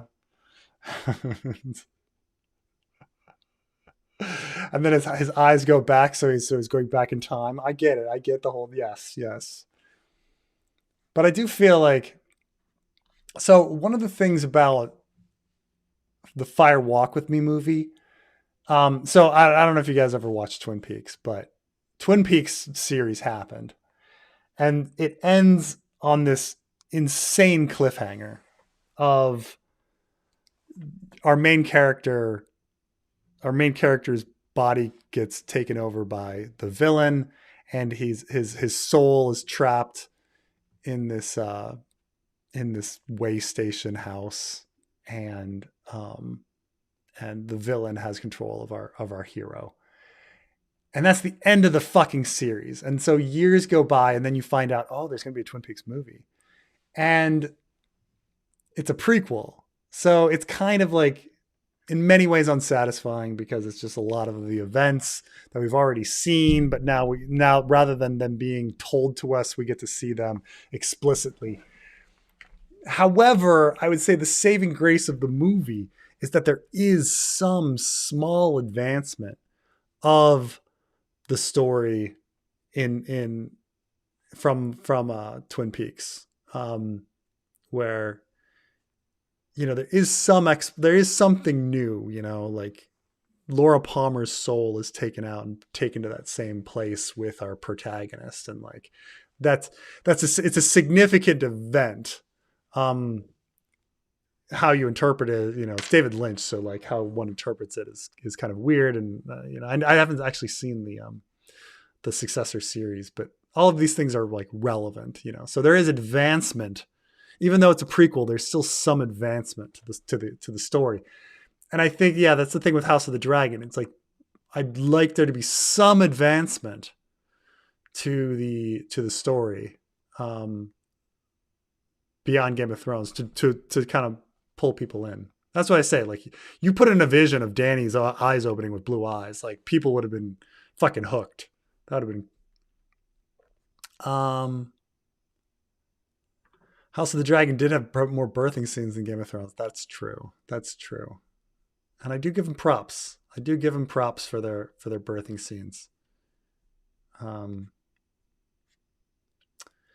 Did you make your son proud today and got him a shiny beldam on this community day? By the way, feel free to share your friend code so we can send gifts. So my son is currently obsessed with Pokemon, but it's very odd. Like, he knows Pokemon Go exists, and he like wants to look through my Pokedex and like memorize the Pokedex. And then he goes through like my collection and my wife's collection of Pokemon and asks if he can evolve Pokemon. Like, he likes watching the Pokemon evolve, which is not that thrilling, And then he like looks through the my wife's Pokedex and like sees like, oh, she doesn't have a female, Bulbasaur. Daddy, can you trade her a female Bulbasaur? Okay. Oh, she doesn't have a shiny Jolteon. You have a shiny Jolteon. You should give her a shiny Jolteon. He's like concerned with filling her Pokedex, things like that. He's not so concerned. Like, he does, he likes catching stuff, but he's not very good at catching stuff and things like that. But yeah, I caught, I didn't go out too much because it was a repeat community day, but I caught one shiny beldam, but it was fine. It's fine.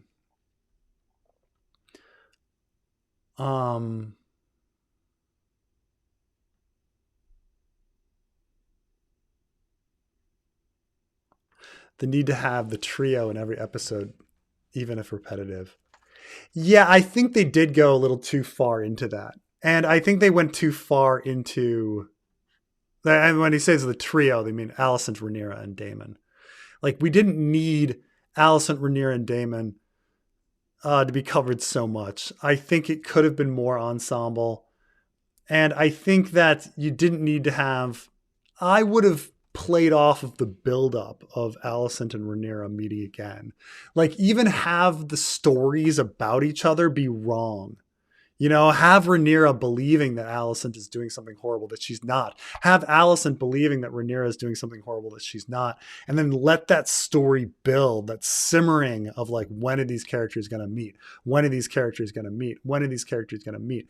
And then kind of like one of the things about like them meeting at the end of the season is that they already met earlier in the season. So like, them meeting at the end again is like, here they are meeting again. Like, you could have had the whole season like building.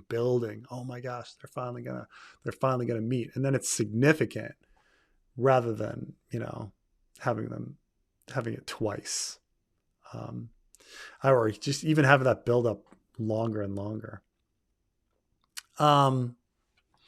But yeah, it's they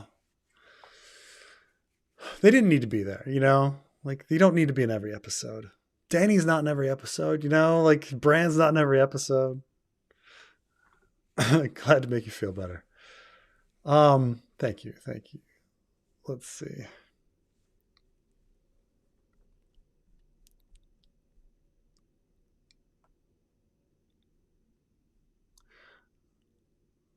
The Jose theory, yes.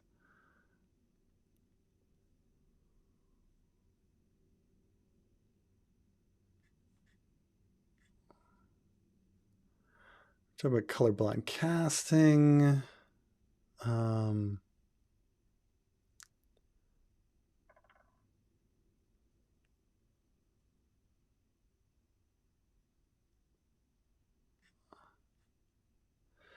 There were 8 years when Democrats were basically like absolutely fuck white men. I don't know. I don't think so. I mean, it's not that I don't, it's not that I haven't met like, first of all, no Democrat, like no politician would be like that. This is the thing is sometimes people say like they mean like a liberal or a leftist, and they'll say Democrat, and it's like, like for instance, if you can say like, okay, oh, leftists are for open borders. You could say that like, okay, I know leftists who are for open borders, but there's not a single Democrat who is for open borders, not a single one. So I don't know.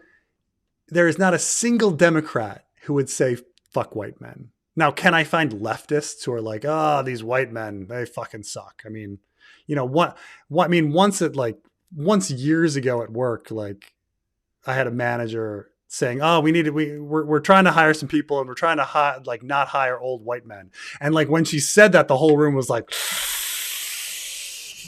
like, oh, you don't fucking say it. Like, what are you doing? Like, you can't fucking say that.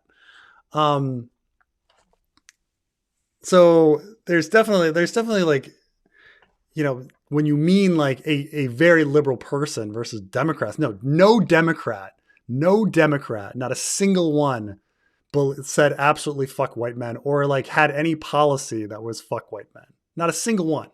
Okay. Just like I say, no Democrat has ever been for open borders. Now, if you want to say like some leftist, sure, you can find people with all sorts of beliefs, but it's just not the case. It's the same with like, if you go the other way, you can find right wingers who are libertarians. There is not a single Republican libertarian in office, not a single one.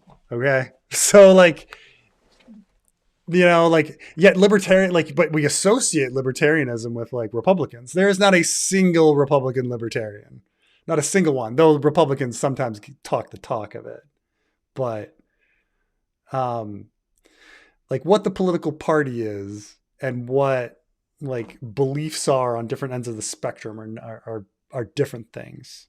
There's never been a Democrat that was like, fuck white dudes. That's ridiculous. That's just laughable.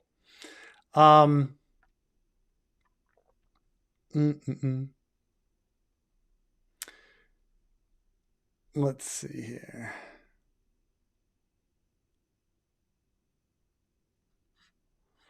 Preston, are you worried about Trump and Vance doing a purge of federal government? No, I don't think that they would. I think legally speaking, that'd be really hard. It's down the list of things I fear from them, but I just don't think they could possibly do that. Like it's kind of just a laughable legal idea. I think you once talked about the video concept, something along the lines of Maegor did nothing wrong. Is that still in the picture? I think there's some, with regards to, I think I know Damon's story well enough that I can confidently say that in Fire and Blood, like reading the events, one could make the argument that Damon did nothing wrong. Like the ever, which is amazing, right? Like the one thing that's like kind of shady on Damon is the duel with the son of the son of the Sea Lord of Braavos. That's a little shady, but even still, like maybe Damon was challenged, maybe Corlys like manipulated the situation. But you can go through Damon's entire like life, and it's like he's mostly just told to do stuff by Viserys and Rhaenyra. Like he does very little wrong, other than the rumors, right? Like, oh, actually, he's responsible for killing Laenor. Oh, absolutely. Secretly, he was having sex lessons with Rhaenyra on an island. Like besides like the rumors of stuff we actually know he did, there's not much to criticize. Now with Maegor, one, I don't know the Maegor material anywhere close as well as I know the House of the Dragon, Rogue Prince, Princess and the Queen material. Like, I know that material very, very, very well. I don't know Sons of the Dragon as well. But I think one could make an argument that Maegor didn't do anything wrong in claiming he was king. I think there's a very good argument that he was actually named heir and that he did not usurp the throne. But I would have to put a lot more time into looking at his actions against the faith and the poor fellows and stuff like that, and how cruel he was, and his treatment to the black brides and things like that. There's probably a lot of cruelty there that is inescapable, So that's where, I don't think I wouldn't be confident at all having a Maegor did nothing wrong video like I am with a Damon did nothing wrong video, So the echo is killing me. I think it's because Carmine was on, but there shouldn't be any echo right now.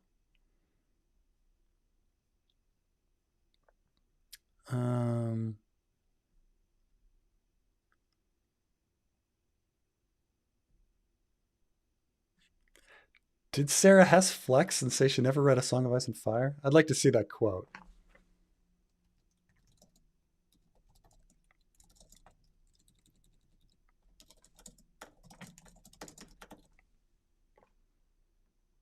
Does she? It says there's an article that she proudly...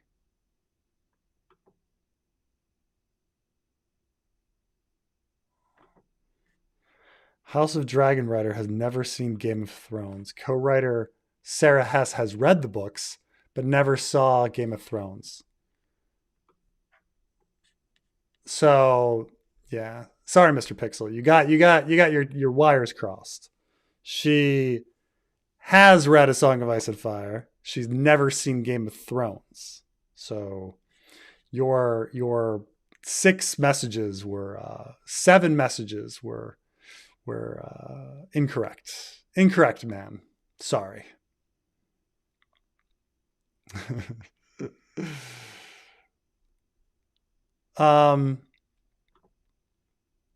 What's up with genetics in succession of Aegon III and Viserys II? Was there an effort to end Baelor and company's genes that survived in the Blackfires? Well, according to my theory, I'm referring to myself. I'm like, according to me, yes. Yes. So we can look at the, let's find Aegon III's family tree. So the idea is that when going through the history, the Faith of the Seven is really quite illogical in when they are against incest and when they aren't. Like, they get super mad at Maegor the Cruel for wanting to marry his niece, which, by the way, is a fairly common thing in medieval times, like not considered incest. It's like cousin marriage, but they're against that. But, they don't make a big fuss. Like, they don't make that much of a fuss over Jaehaerys and Alison, and not Jaehaerys and Alison, things like that. So there's that kind of thing. So the idea is that, like, why all of a sudden was there this huge like hatred for Rhaenyra and Rhaenys when there wasn't but for a period of time, like, Rhaenyra was preferred over Damon, and, other people were not hated as much. In fact, Boros Baratheon suggested Arya Targaryen be on the throne for, once, and stuff like that. So, like, at different times in history, people are fine with women ruling, and then all of a sudden they're not, and it just seems like why people don't make a fuss and then make a huge fuss at various times in history seemed a bit random to me. And so the idea is that that the real reason was because it had to do with the Ryman reason was more about who had the right genes and who had. So this is maybe hard to see, but the idea is if you look at this family tree, and let's assume that Rhaenyra is the most special person on the planet because they're so against Rhaenyra. But let's assume, and there's a huge boom of dragons in the world when Rhaenyra comes around. But let's say that Aegon III gets a special gene from Rhaenyra. Okay. So Aegon III, if it's Dragon X, he gets an X chromosome from Rhaenyra. We know that he had a dragon, so we know that he has some sort of dragon ability. So he has the Dragon X. As an XY, he can pass on his gene to the women. Dana, Rhaena, Elena. And then Baelor is controlled by the Faith of the Seven. And so he weirdly creates the Maiden Vault where he locks away all of these women that got a Dragon X gene from Aegon III. Right? So Baelor doesn't breed with anybody. So we're looking at the end of the Targaryen line here. All good things. Great. Meanwhile, over here, Viserys is marrying some person from Essos, Laura Vergare or whatever. But, so his line is not getting anybody. So they're all feeling pretty good. Because Viserys he can only pass on his ex to women. Laura Vergare isn't going to pass on anything to Aegon the Unworthy. We're all good. Only Aegon the Unworthy sneaks into the main vault and fucks Dana. And Dana produces Daemon Blackfire. So the idea is that the X can pass, the XY passes to Dana, who has XX, and then Dana can pass the X to Daemon. So Daemon has the Dragon X gene, while Viserys, even if he had an X, he can't pass it to Aegon.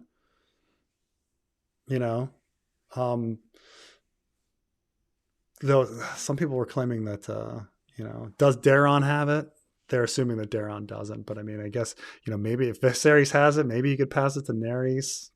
Who knows? But the idea is that Daeron doesn't have it.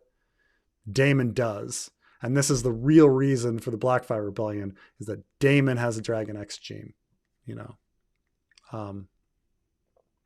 That's the idea.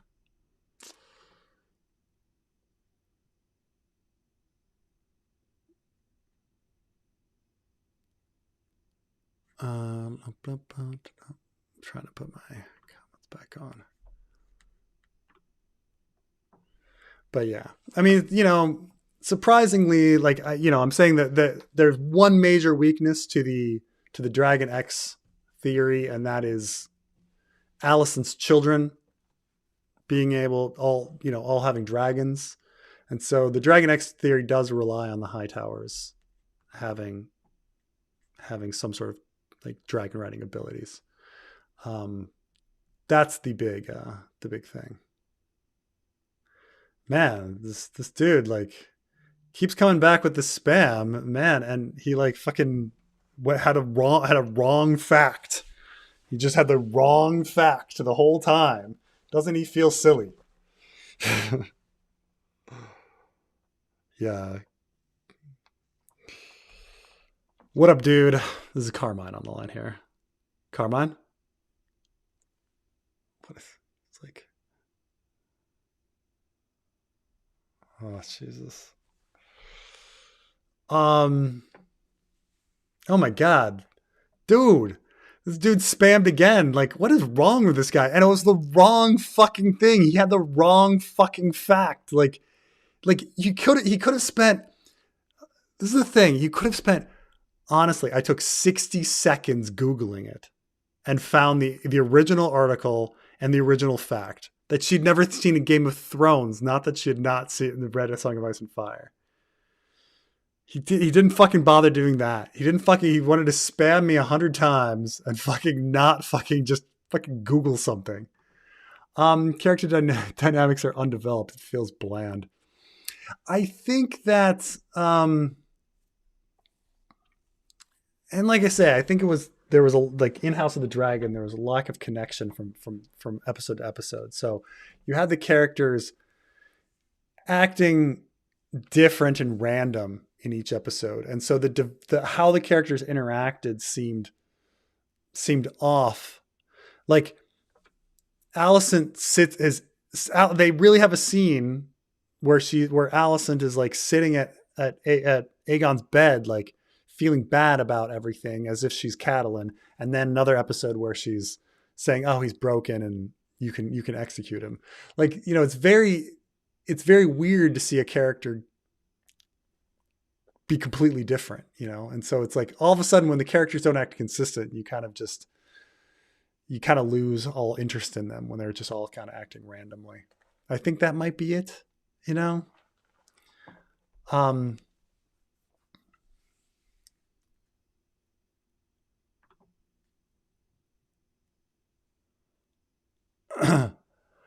Oh, what was going on with Massaria helping Otto in season 1? Whatever happened to Laris's tongueless arsonist posse?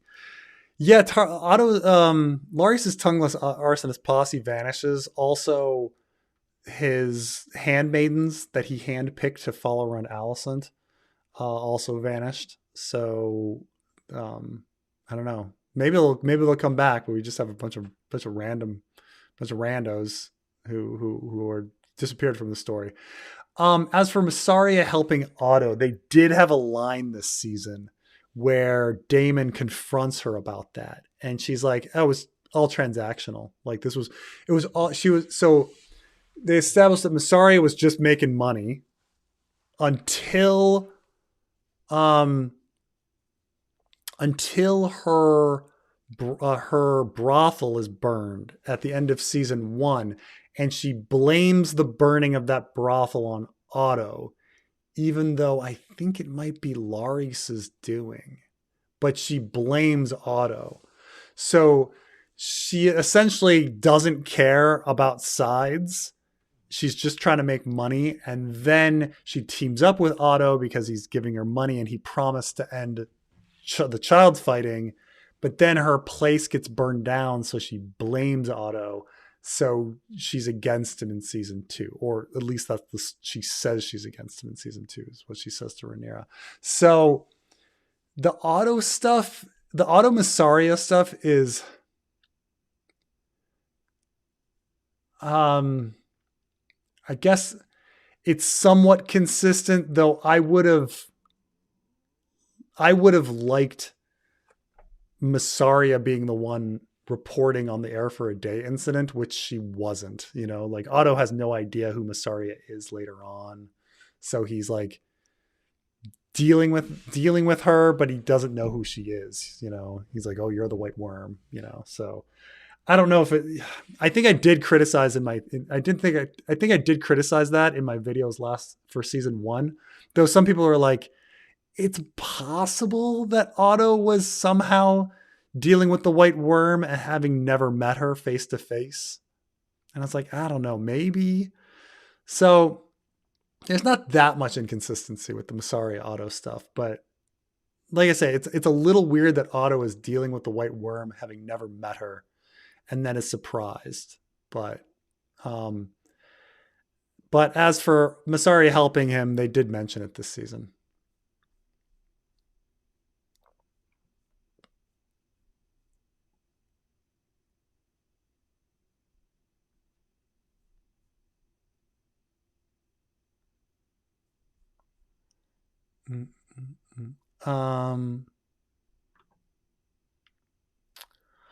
Each Rainbow Guard has a color, but we never learned Loris's.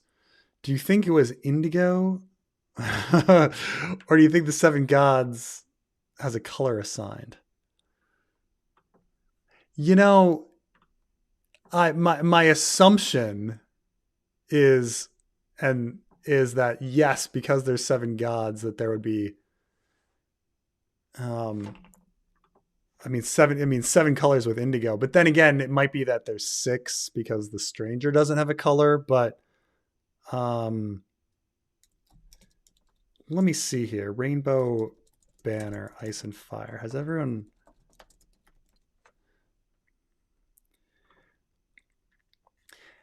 Indigo is kind of funny because I do wonder if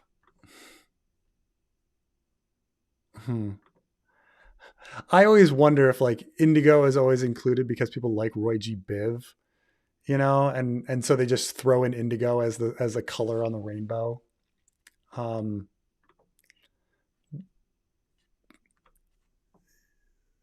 It's fairly, you know, whether the rainbow has 6 colors or 7 colors or 50 colors is it's a convention of our naming, right? Like they blend into each other, and the wavelengths get longer as you get to purple, so like it's wider, so you have like room for an extra color if you wanted indigo.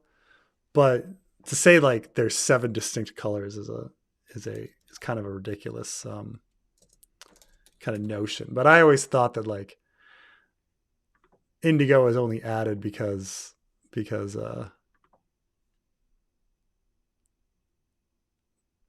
wanted Roy G. Biv to work out. I'm trying to think. Here's a picture of an actual rainbow.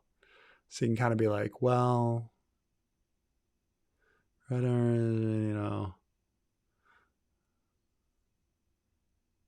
would you say like indigo is a distinct color versus like blue and purple?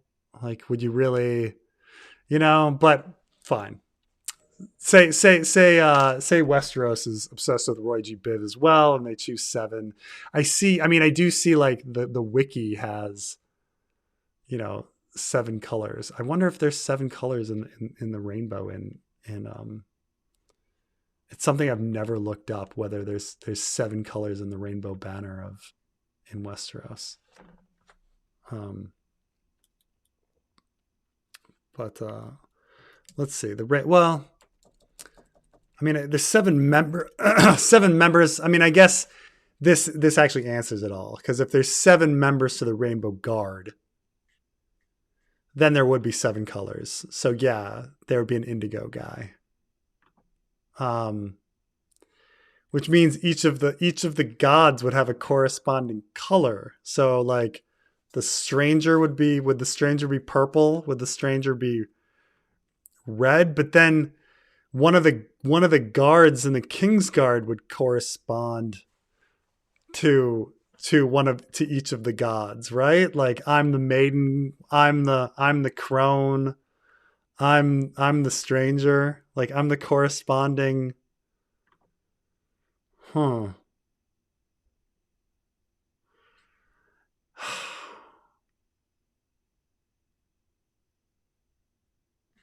Well, I mean, I suppose you could take it further and be like, well, each of they do say that like each of the gods has the other aspects of the other gods within them and things like this.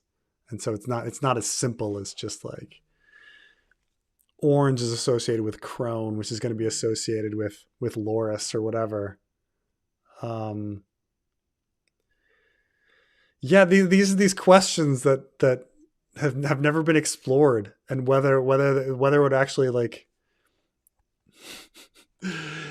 if each of the colors has a corresponding god, and that way each of the Rainbow Guard guys would have a corresponding god, and the colors would mean something.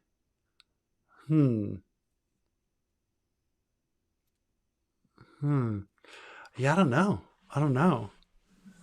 I'm trying to think. I guess the best example is like, is there a good representation of the Trinity? I mean, they usually show with the Trinity like the hand of God, the Lamb of Jesus, and like the dove of the ghost, or the dove, like they usually do something like that. But for the Father, the Son, and the Spirit, right? But they don't have like corresponding colors and things like that. I don't know. Uh, huh. These questions I wish I had an answer to. Do the gods have corresponding colors? I don't know. I don't know. Oh my God. Dude, you got it wrong. You got it wrong.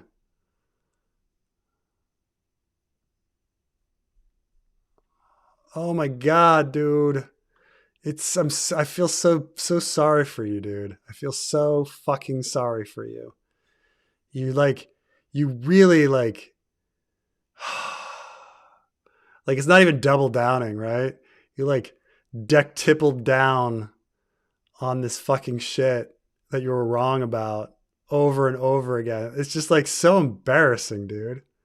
It's really fucking embarrassing. Really fucking embarrassing, Tommy Knocker Lover 69. Like you just fucking got it wrong. So embarrassing. Look at this motherfucker. So embarrassing how stupid it was. Oh my God. Chadward, you're so dumb. You spent like, I mean, I understand we're here talking about it, but it's like you spent like half an hour retyping the same shit into the chat over and over and over again, and you were wrong. Anyway, that's not true. Coop makes a deal with Bob. Faust. Yeah, I mean, you know, I look. It's big. It's been a long time since I've seen my Twin Peaks, and everything is up for interpretation in Twin Peaks. So, I know that even the interpretation I had watching Fire Walk with Me was completely undone and proven wrong by The Return, which is what which a lot of people really like. So, so I had ideas about what it meant that both Coop and Laura were like stuck together at the end, but I was proved wrong. It wasn't that story. If A Dream of Spring ever comes out, do you pledge to eat it? I pledge to eat it. I don't think it's ever coming out. I pledge to eat it. I'm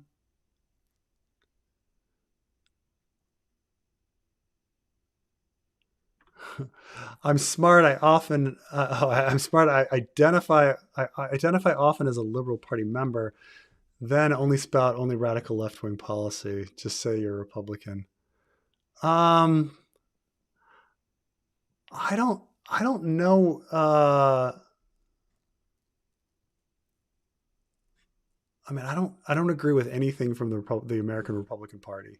Like I agree like with nothing from the American Republican Party at all. Like there's all like it's very tough for me to find a single policy. Like they're that kind of on the wrong side of every issue in America. It's funny about like my politics, because like I consider myself like, you know, just an American liberal, right? And who votes Democrat. I'm pretty run of the mill, I think. But you know, when I hear like people talk about Preston, like talk about me, like, oh, fucking Preston's politics are crazy, and it's like my politics aren't fucking crazy at all.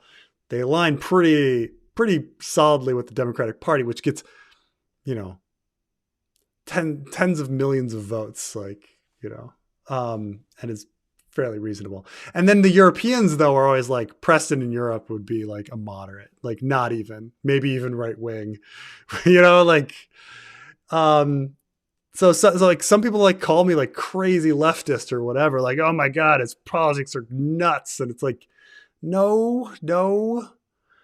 And then the Europeans are like, I don't know what you're talking about. This guy isn't liberal at all. Like, so.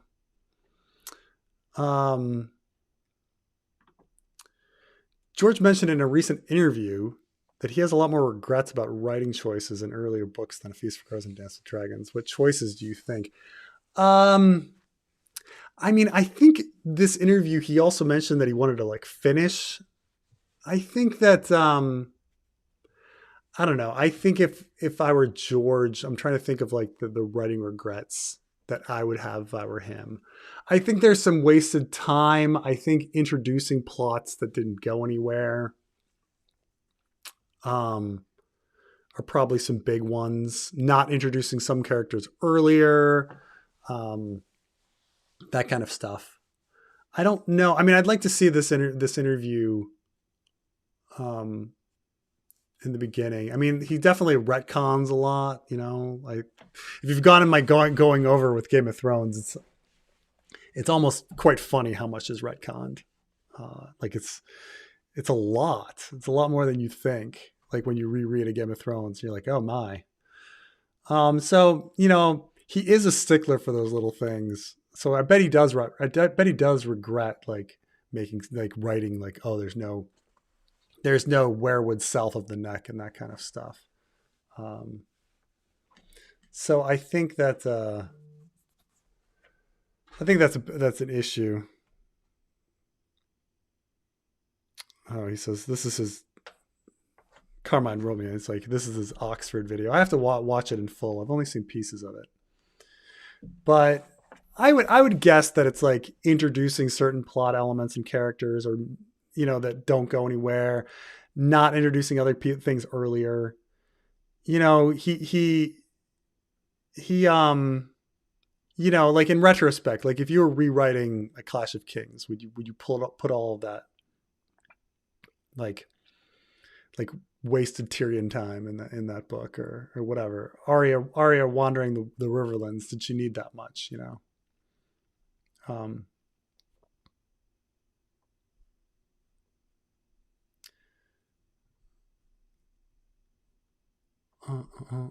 Okay. And then are we making it? We're almost making it to the end. How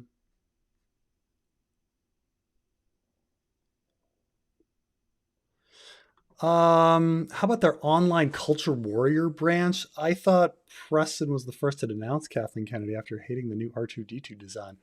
I don't know what you're talking about. I've never had any Kathleen Kennedy hate. Kathleen Kennedy is trying to make money. Like that's what she's doing. That's all she's doing.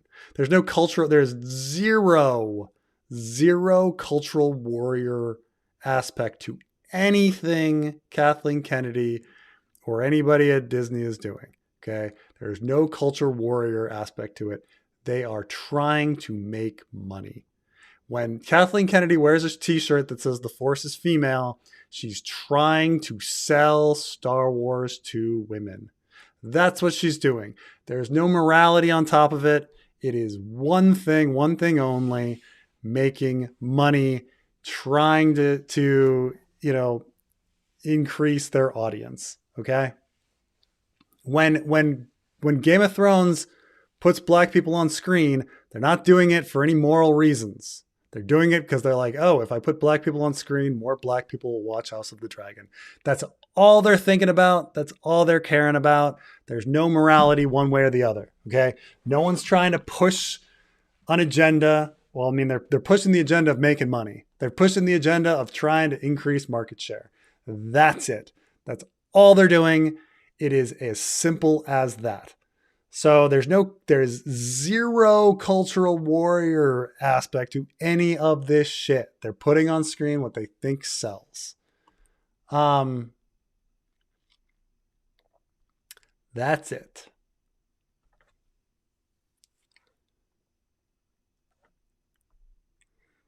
Let's see here.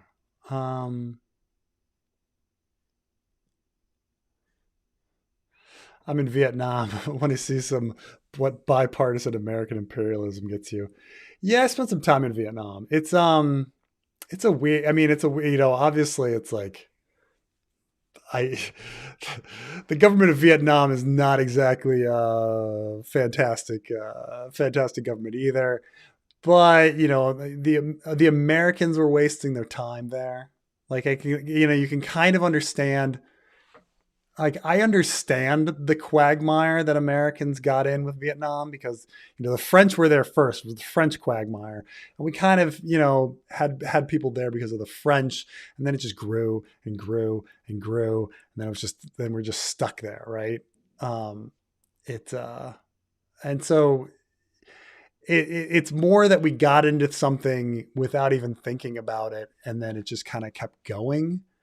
And I think that's the way with a lot of U.S. foreign policy. Like we get stuck into a position and we just keep going with that position because that's what we had. And we're not really assessing what is best for the United States or even best for that country. It's just, the policy, and we've been doing it for decades. So, I'm done with the show. The whitewashing of Alison and Rhaenyra and the neutered portrayal of Damon is my final straw. I'm done. The ironic thing about this, I mean, I agree that they were trying to whitewash Alison and Rhaenyra. They really were. But the ironic thing is they've actually made them more evil than they were in the source material. Like the source material, they're pretty evil for various reasons.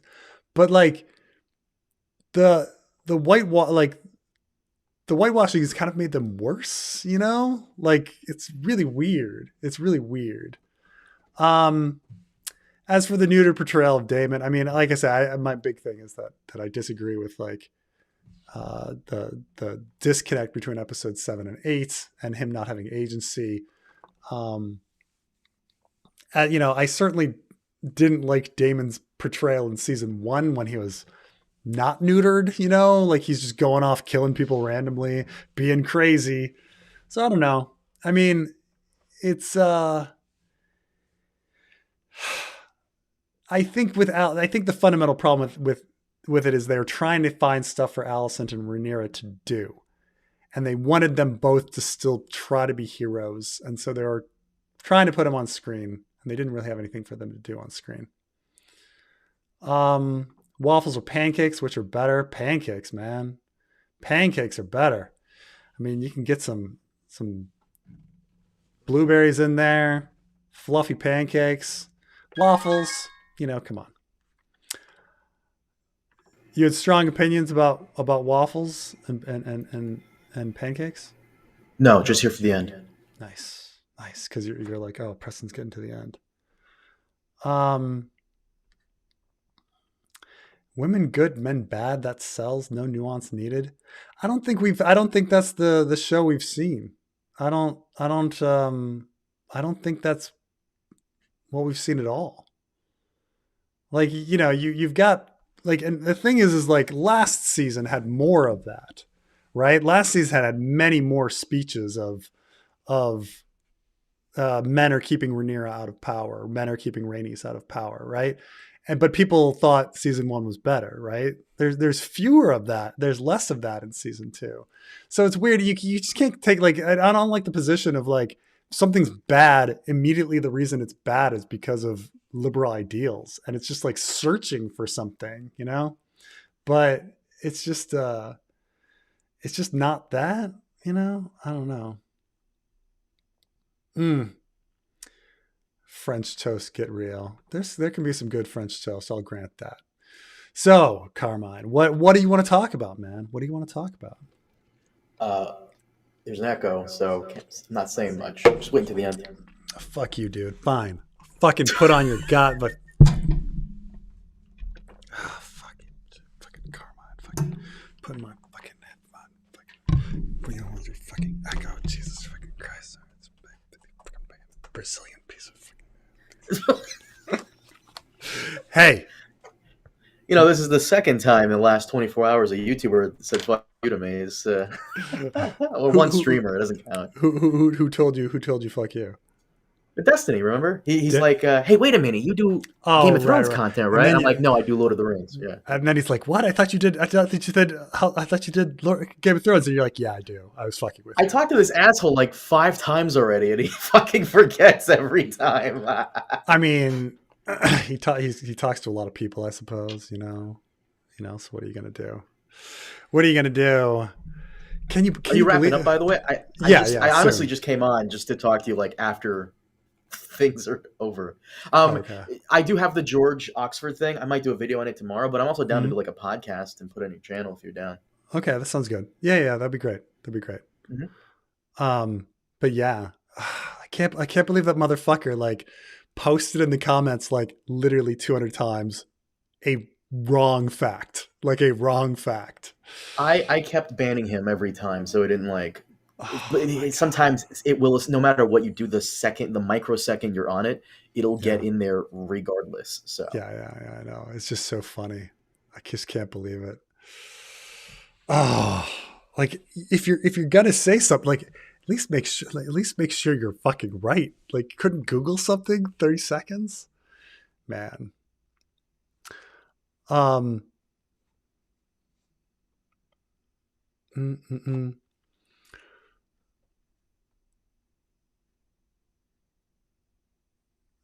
Let's see here, some politics.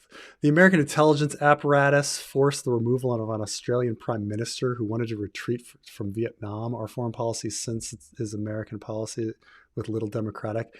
The problem is, so there's this problem as well. So keep in mind that not that American intelligence doesn't fuck things up, but also keep in mind that like the rumor of American intelligence fucking everything up is also like much larger than what they actually did, right? Like people can be like, oh, the CIA did this, the CIA did that. You know, anytime something goes wrong, you can like inflate the importance of the CIA, inflate the like, you know, like let's say the CIA has a program where it's one guy and he's got one contact and he's like trying to overthrow a government. And then that government gets overthrown. Well, was he really the cause? No. Was there a program to overthrow that government? Yes. But like, was he really the guy? It was one guy, you know, with like $10,000 budget. So like, you know, you have to be somewhat realistic about the size of American influence and the actual capabilities of American intelligence. If the Americans are so fucking good at puppet mastering everything, why can't we fucking like win Afghanistan? If the Americans are so fucking good, like why couldn't we win Vietnam or Iraq or get anything fucking right? Why is the world a mess and why is nothing going our way when the American intelligence is interfering? And the truth is like the American government is bad at a lot of shit and we're not as powerful as you think we are. And people make shit up about what the American government does too. So it's really hard to say. Like when people say like, oh, the CIA did this and this and this, I'm like, did they? Like, you know, really step back, like critically think, like, and critically think, like, do you think the Americans had the power to do that? Do you think they were competent enough to do that? Is there another explanation on why that happened? You know? So, you know, that's the big thing I sort of say. Like everything you can't like, it's a very nice, like narrative, like, oh, the Americans fucked everything up. And, you know, everything would be fucking utopia if the Americans hadn't gone in and fucked things up. And it's just not really the case. Everything would probably be just as fucked up. Just, you know, maybe for different reasons. But,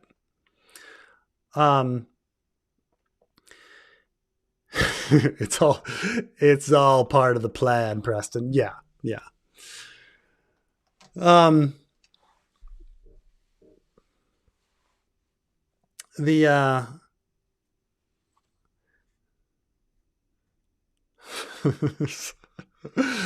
mean, there's nothing really to love. What I say about the CIA is the CIA has not successfully done anything. Like maybe ever? Like, can anybody name like one successful thing that they did? Like where they were trying to do X, they achieved X, and everything turned out great. Like, does anyone have an example of that? Like, that's the thing is when people are like, oh, the Americans did this for their best interest. I'm like, the Americans fuck up everything. Like we can't fight like since the end of World War II. Like, you know, what American military operations have been successful? Like removing like I think we might have removed a dictator in like Grenada and like Panama, and it turned out okay. But like other than that, like what have we fucking done? Like what have we done that's been successful? You know, like it's just Wouldn't really that be like counterproductive to what they do? Because they're primarily an intelligence gathering agency. So doesn't that mean that if they are successful, we probably shouldn't know about it? Well, here's the other thing, and this is the thing. If the CIA doesn't achieve anything, why do we even fund them? So a lot of people misunderstand what mostly the CIA does, okay? They're intelligence gathering. They're a reporting agency. And so there is another arm to it, like the actual implementation of you know, movement, but like or like to do something, action, but those actions are relatively rare. Most of the CIA is intelligence collection so that politicians are better informed on things when they make decisions. That's it. You know, like they're getting information. So like even when people use these words, like what's a CIA agent? Well, first of all, there aren't any American CIA agents. Okay, there's CIA operatives. The agents are the foreigners, because CIA operatives, their job is to turn people in a foreign government to give them information. Okay, that's the function of what they do. So, you know, most of these, like nearly all of the CIA isn't trying to do anything. They're trying to get information. They're not trying to overthrow governments. Not that doesn't happen. There is a small part of the CIA that does do that. But, you know, they're like a paramilitary wing, as they say. But, you know, why do we fund them? We fund them because they're an information collection agency. That's why. And we fund stuff because we like the way budgets work is whatever people got last year, you give them the same thing plus like a 3% increase. Also, like, you know, keep in mind that like politicians, they make big blanket decisions where they're just like, well, the CIA protects America, therefore I'm going to fund the CIA. And it's like, well, what do you know about the fucking CIA? Nothing. Well, it gets funded. Education, my demographic doesn't like education, so I'm not going to like increase education. You know, while a different politician gets in, and different politicians like, well, I'm for education, so like 10% increase in Department of Education. Well, do you even know what the Department of Education does? Well, not really, but like they're making these votes and funding and budget decisions like in a very broad sense. Okay, and keep in mind that like, you know, I'm an auditor, like. I see government waste constantly. Like that's my job. There's so many programs where I'm just like, wow, we shouldn't fund that. But every year it gets funded because funding just fucking keeps going. Like that's how things go. Like I say, like there's no rationality to it. There's just last year's budget, a little bit more or a little bit less, maybe, you know. Harold Westerling kidnapped Otto changed my mind. That would be a fucking great twist. Because what the fuck happened to Harold Westerling, right? What's your theory, Carmine, on who has Otto? I mean, it's probably something boring like Massario, but it'd be great if it was Harold Westerling. You do realize you were the one that came up with Massaria. I said that he was kidnapped because remember the last time we heard from him, he was going to go to Highgarden to treat with the Tyrells to get the Bannermen in check. Mm-hmm. My assumption initially was House Beesbury or someone along the Honeywine kidnapped him, and he's taken on I want to say Odo Ormond, something Hightower. Who's the character in the books that drinks with Ulf? Who commits suicide? I think it is. Yeah, I think it is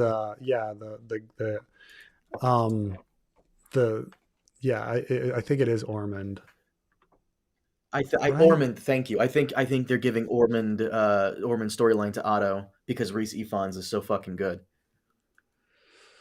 That would be a baller way to have him go out. I admit. Like if you gave that role like to Otto, that's a baller way for him to go out versus him just getting beheaded. Because I do have to say that's one of those moments in Fire and Blood where I'm like, that's pretty cool. That's a cool way. Like, you know, I got to get rid of these people. They're gonna think the wine is poisoned. Yeah, that's pretty. Yeah, but yeah, Harold. I don't know if Harold. Do you think Harold Westerling will be back? There was some kind of leak that said the actor, or I think it was on IMDb or something, that said the actor was coming back for this season. And I was waiting for. I was like, is he going to come back and replace Sir Eric that Rhaenyra lost? And that would have been like, no, he just never comes back. That's kind of weird. Yeah. Best suggestion for meals eatery: Madrid, Paris, Rome, Naples. I mean, I don't have any like specific restaurants, but what I know I know much more about Spanish food than anything else. But what I can say about Spanish food, in my opinion,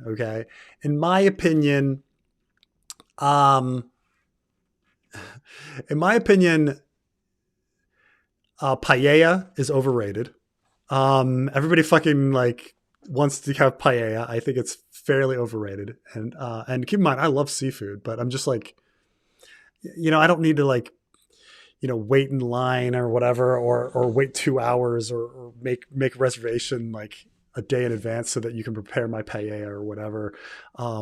It's not like, you know, you go to, like I'm in Valencia eating Valencian paella being like, oh, this is so much better. Like it's fine. Paella is fine. I also think like tapas are great and all, but like, or, you know, or your regional name for the same fucking thing. Looking at you, Basque Country. That's all fine, but also, you know, super, super overrated. But but I will say the thing that's underrated with Spain is their just straight seafood, straight up safe seafood. And when I say like grilled octopus, in fucking incredible in Spain, like mussels, incredible in Spain. Just go like fucking like go straight seafood, and you will always fucking have a great meal in Spain. Like not that I fucking love tapas. I fucking love paella. I love fucking, you know.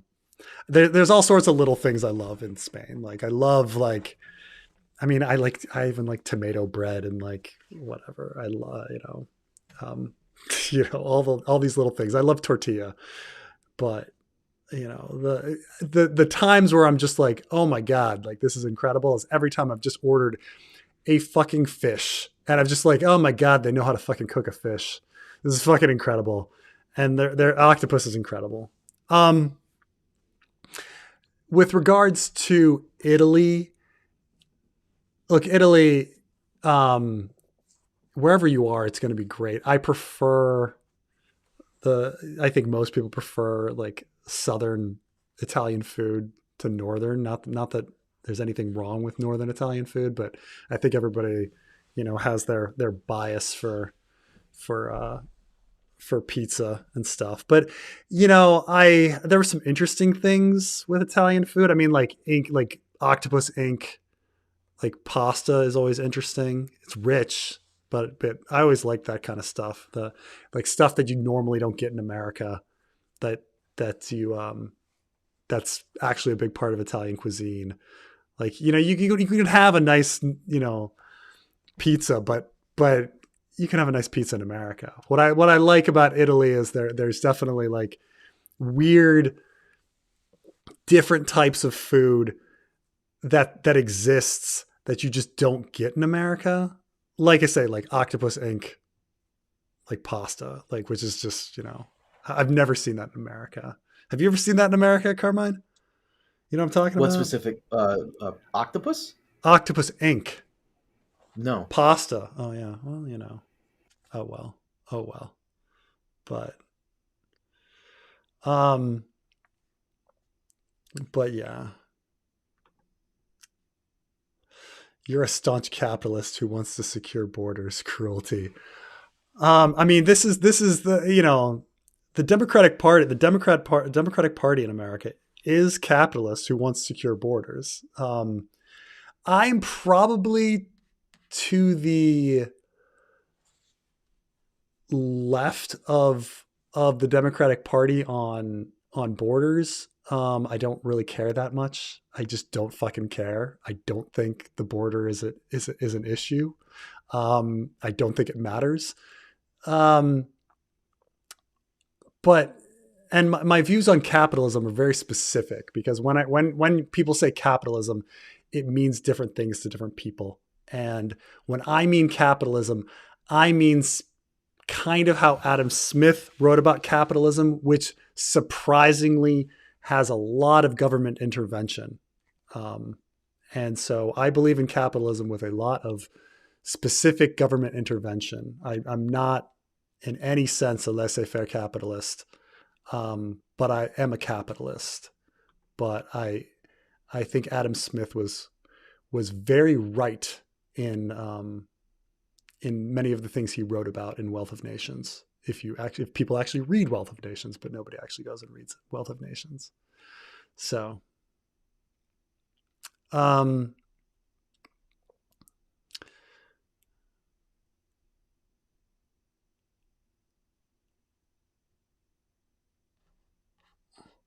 yeah, Laurie Strong having Otto in a cage would be on brand. That's true. It's too bad. Too bad. Harold Westerling, if he's ever going to come back.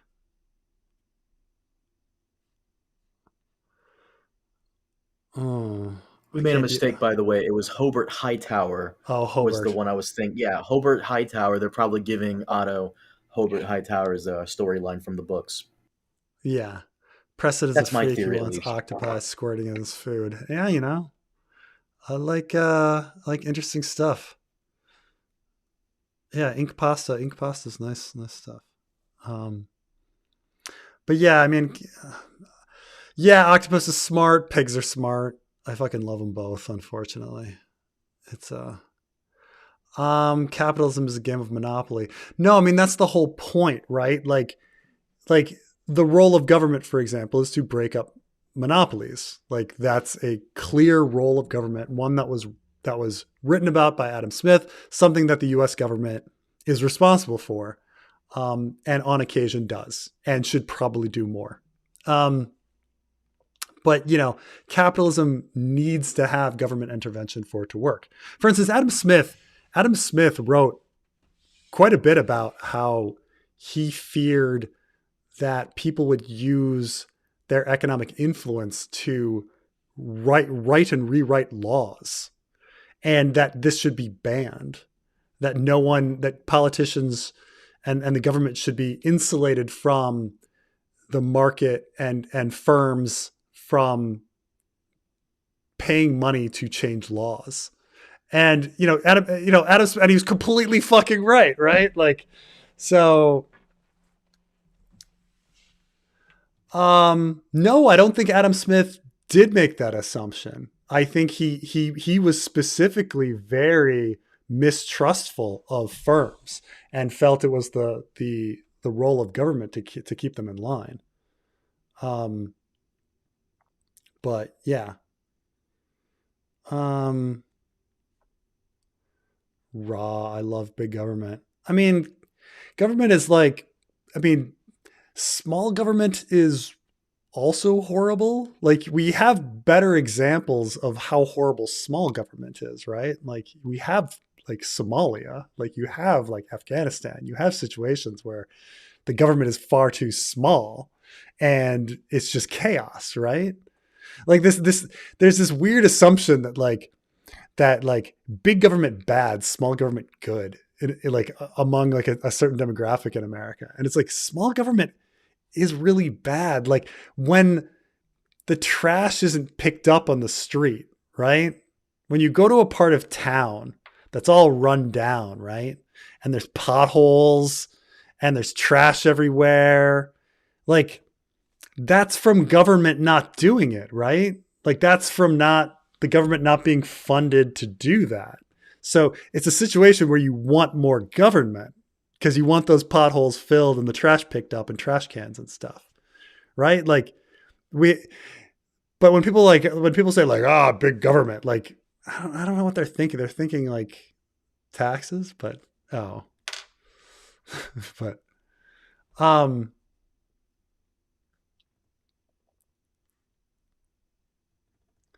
but yeah, I mean that's the thing. But I do think I guess you triggered me a bit because there's so many people that I just kind of assume that like big government is bad. Yeah, everybody loves small government until they need shit done.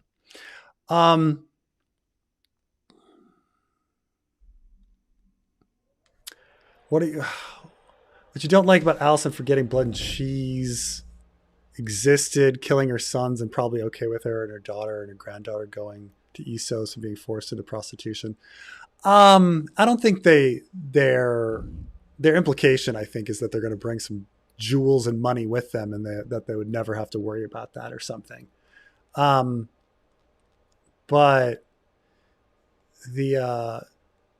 I think that Jaehaerys was forgotten because Rhaenyra later says like a son for a son, like Alison, you need to make a sacrifice.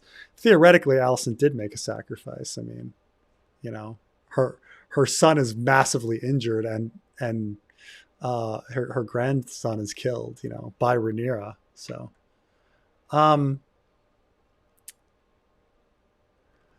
we need a Preston Sam Cedar conversation talking politics and Game of Thrones. How do we make this happen? I don't know if Sam Cedar talks about Game of Thrones. I don't know. I agree too much with Sam Cedar. We probably wouldn't have anything to talk about. All right. So Carmine, any last things to talk about before we go? Because I got to get to bed. Nope. All right. Thank you everyone for being with me. And I guess next week we'll talk. Well, I'll be back to finding regular conversations rather than just bitching about House of the Dragon. We've been bitching about House of the Dragon for 3 months now, Carmine. 3 months. I'm surprised you didn't go into Ben Shapiro's awful takes on House of the Dragon. Some of them are spot on, some of them are bad.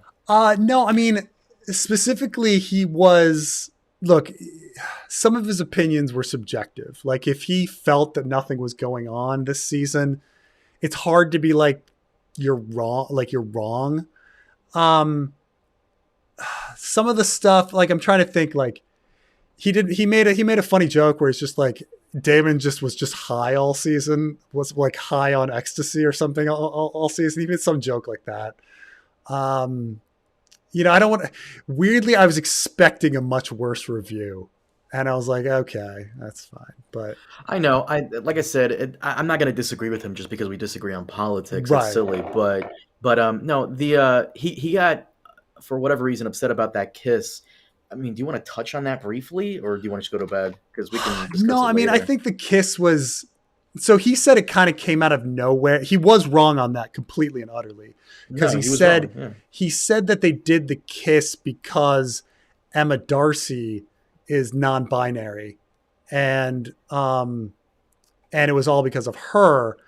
But if anything, it was because it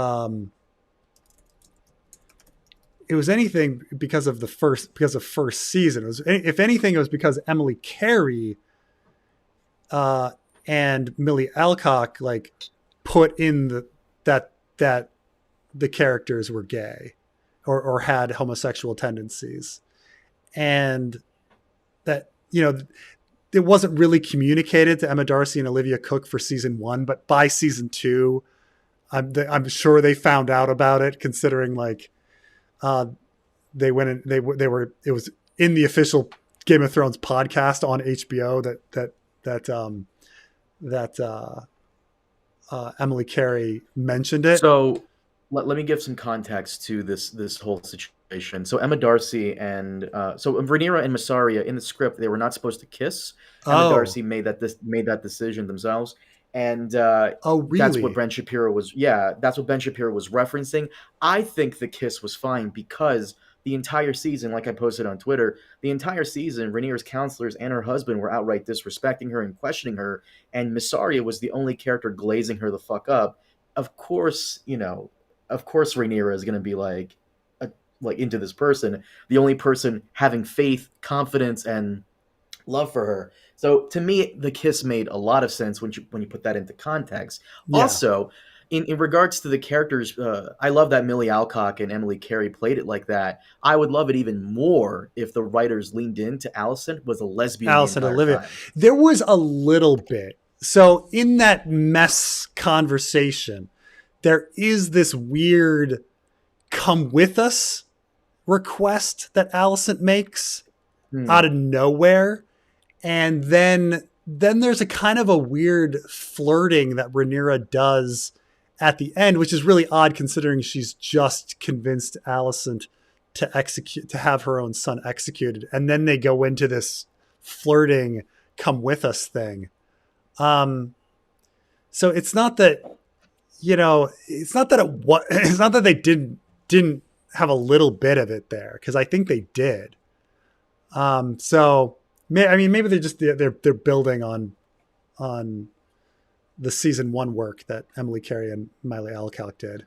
But Well, clearly Allison is not a lesbian. If anything, Allison may be bisexual. I'm cool with that, but I would have loved it. yeah, I mean, they're both I mean, Rhaenyra is clearly bisexual. Like Rhaenyra legitimately is attracted to Damon. That is just established. She's legitimately attracted to Kristen Cole. Like that happened, So I mean, they're just, maybe they're just both bisexual. That's fine. But yeah, they probably could have, if they wanted to make, I don't know. I guess if they wanted to make the scene work better, they lean more into the Rhaenyra Alicent rather than the Rhaenyra Mysaria. But whatevs. of all the things this season, that's not the thing I really care about. But I feel like that Ben Shapiro had to throw that in as some sort of outrage.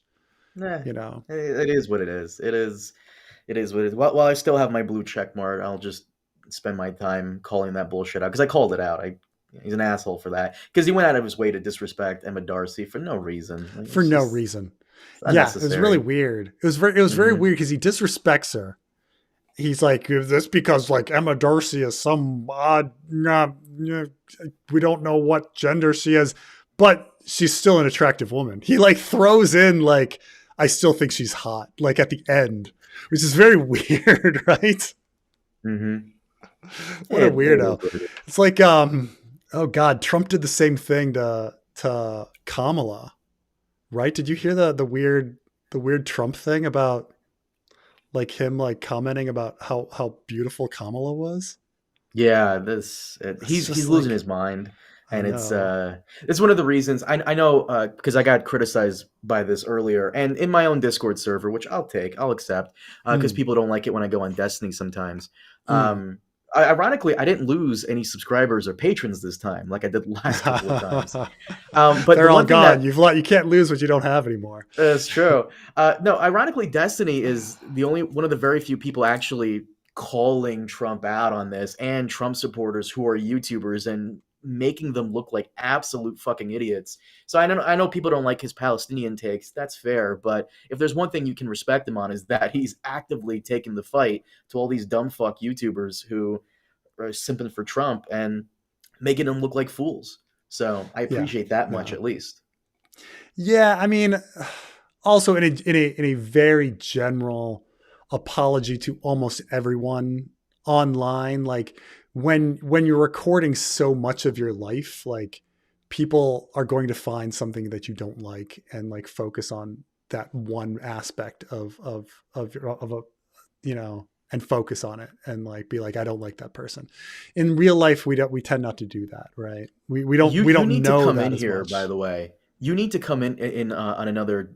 I know some people are going to get very upset with me for saying this. You need to hit up Destiny again and talk some more Game of Thrones with him, because you know me well. The audience knows me well when I get on your stream. I'm not here to debate people or argue with people. Same on his stream. I'm just trying to be very respectful.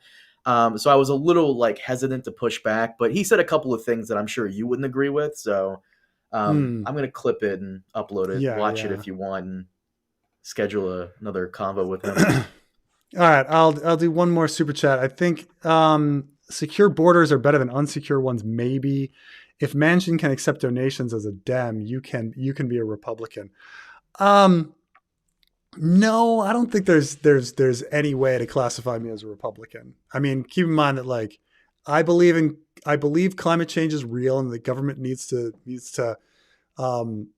take big action to curb emissions. I don't know how many Republicans have that position. I am extremely pro-choice, more so than probably most politicians. I'm trying to think what else. I don't really care about the border. Like, I don't think immigration is a problem. I believe in universal health care. And even if you start asking me, like, do you believe in like universal basic income? I'd be like, yes, I do. But so I don't think there's any way, like, I don't know, like, if there's any Republican position that you can pin to me. Like, do I believe in absolute open borders? No, but at the same time, like, don't really care that people are slipping through. It's not that big a deal. It's not a crisis. So, military spending, like, I believe that the US should have some of it, but I think we're probably spending too much, so I don't think there's I don't know. I don't think there's any current Republican position that you could tie me to. Like, there's no Republican I would ever vote for, ever. Like, there's just no appeal to anything. So anyway, off to bed. Thank you, Carmine, for joining me and being around. And I know you're just like, I just do laundry, but I appreciate you anyway. Love you. All right, man. I will talk to you guys later. Thanks for everything. Bye.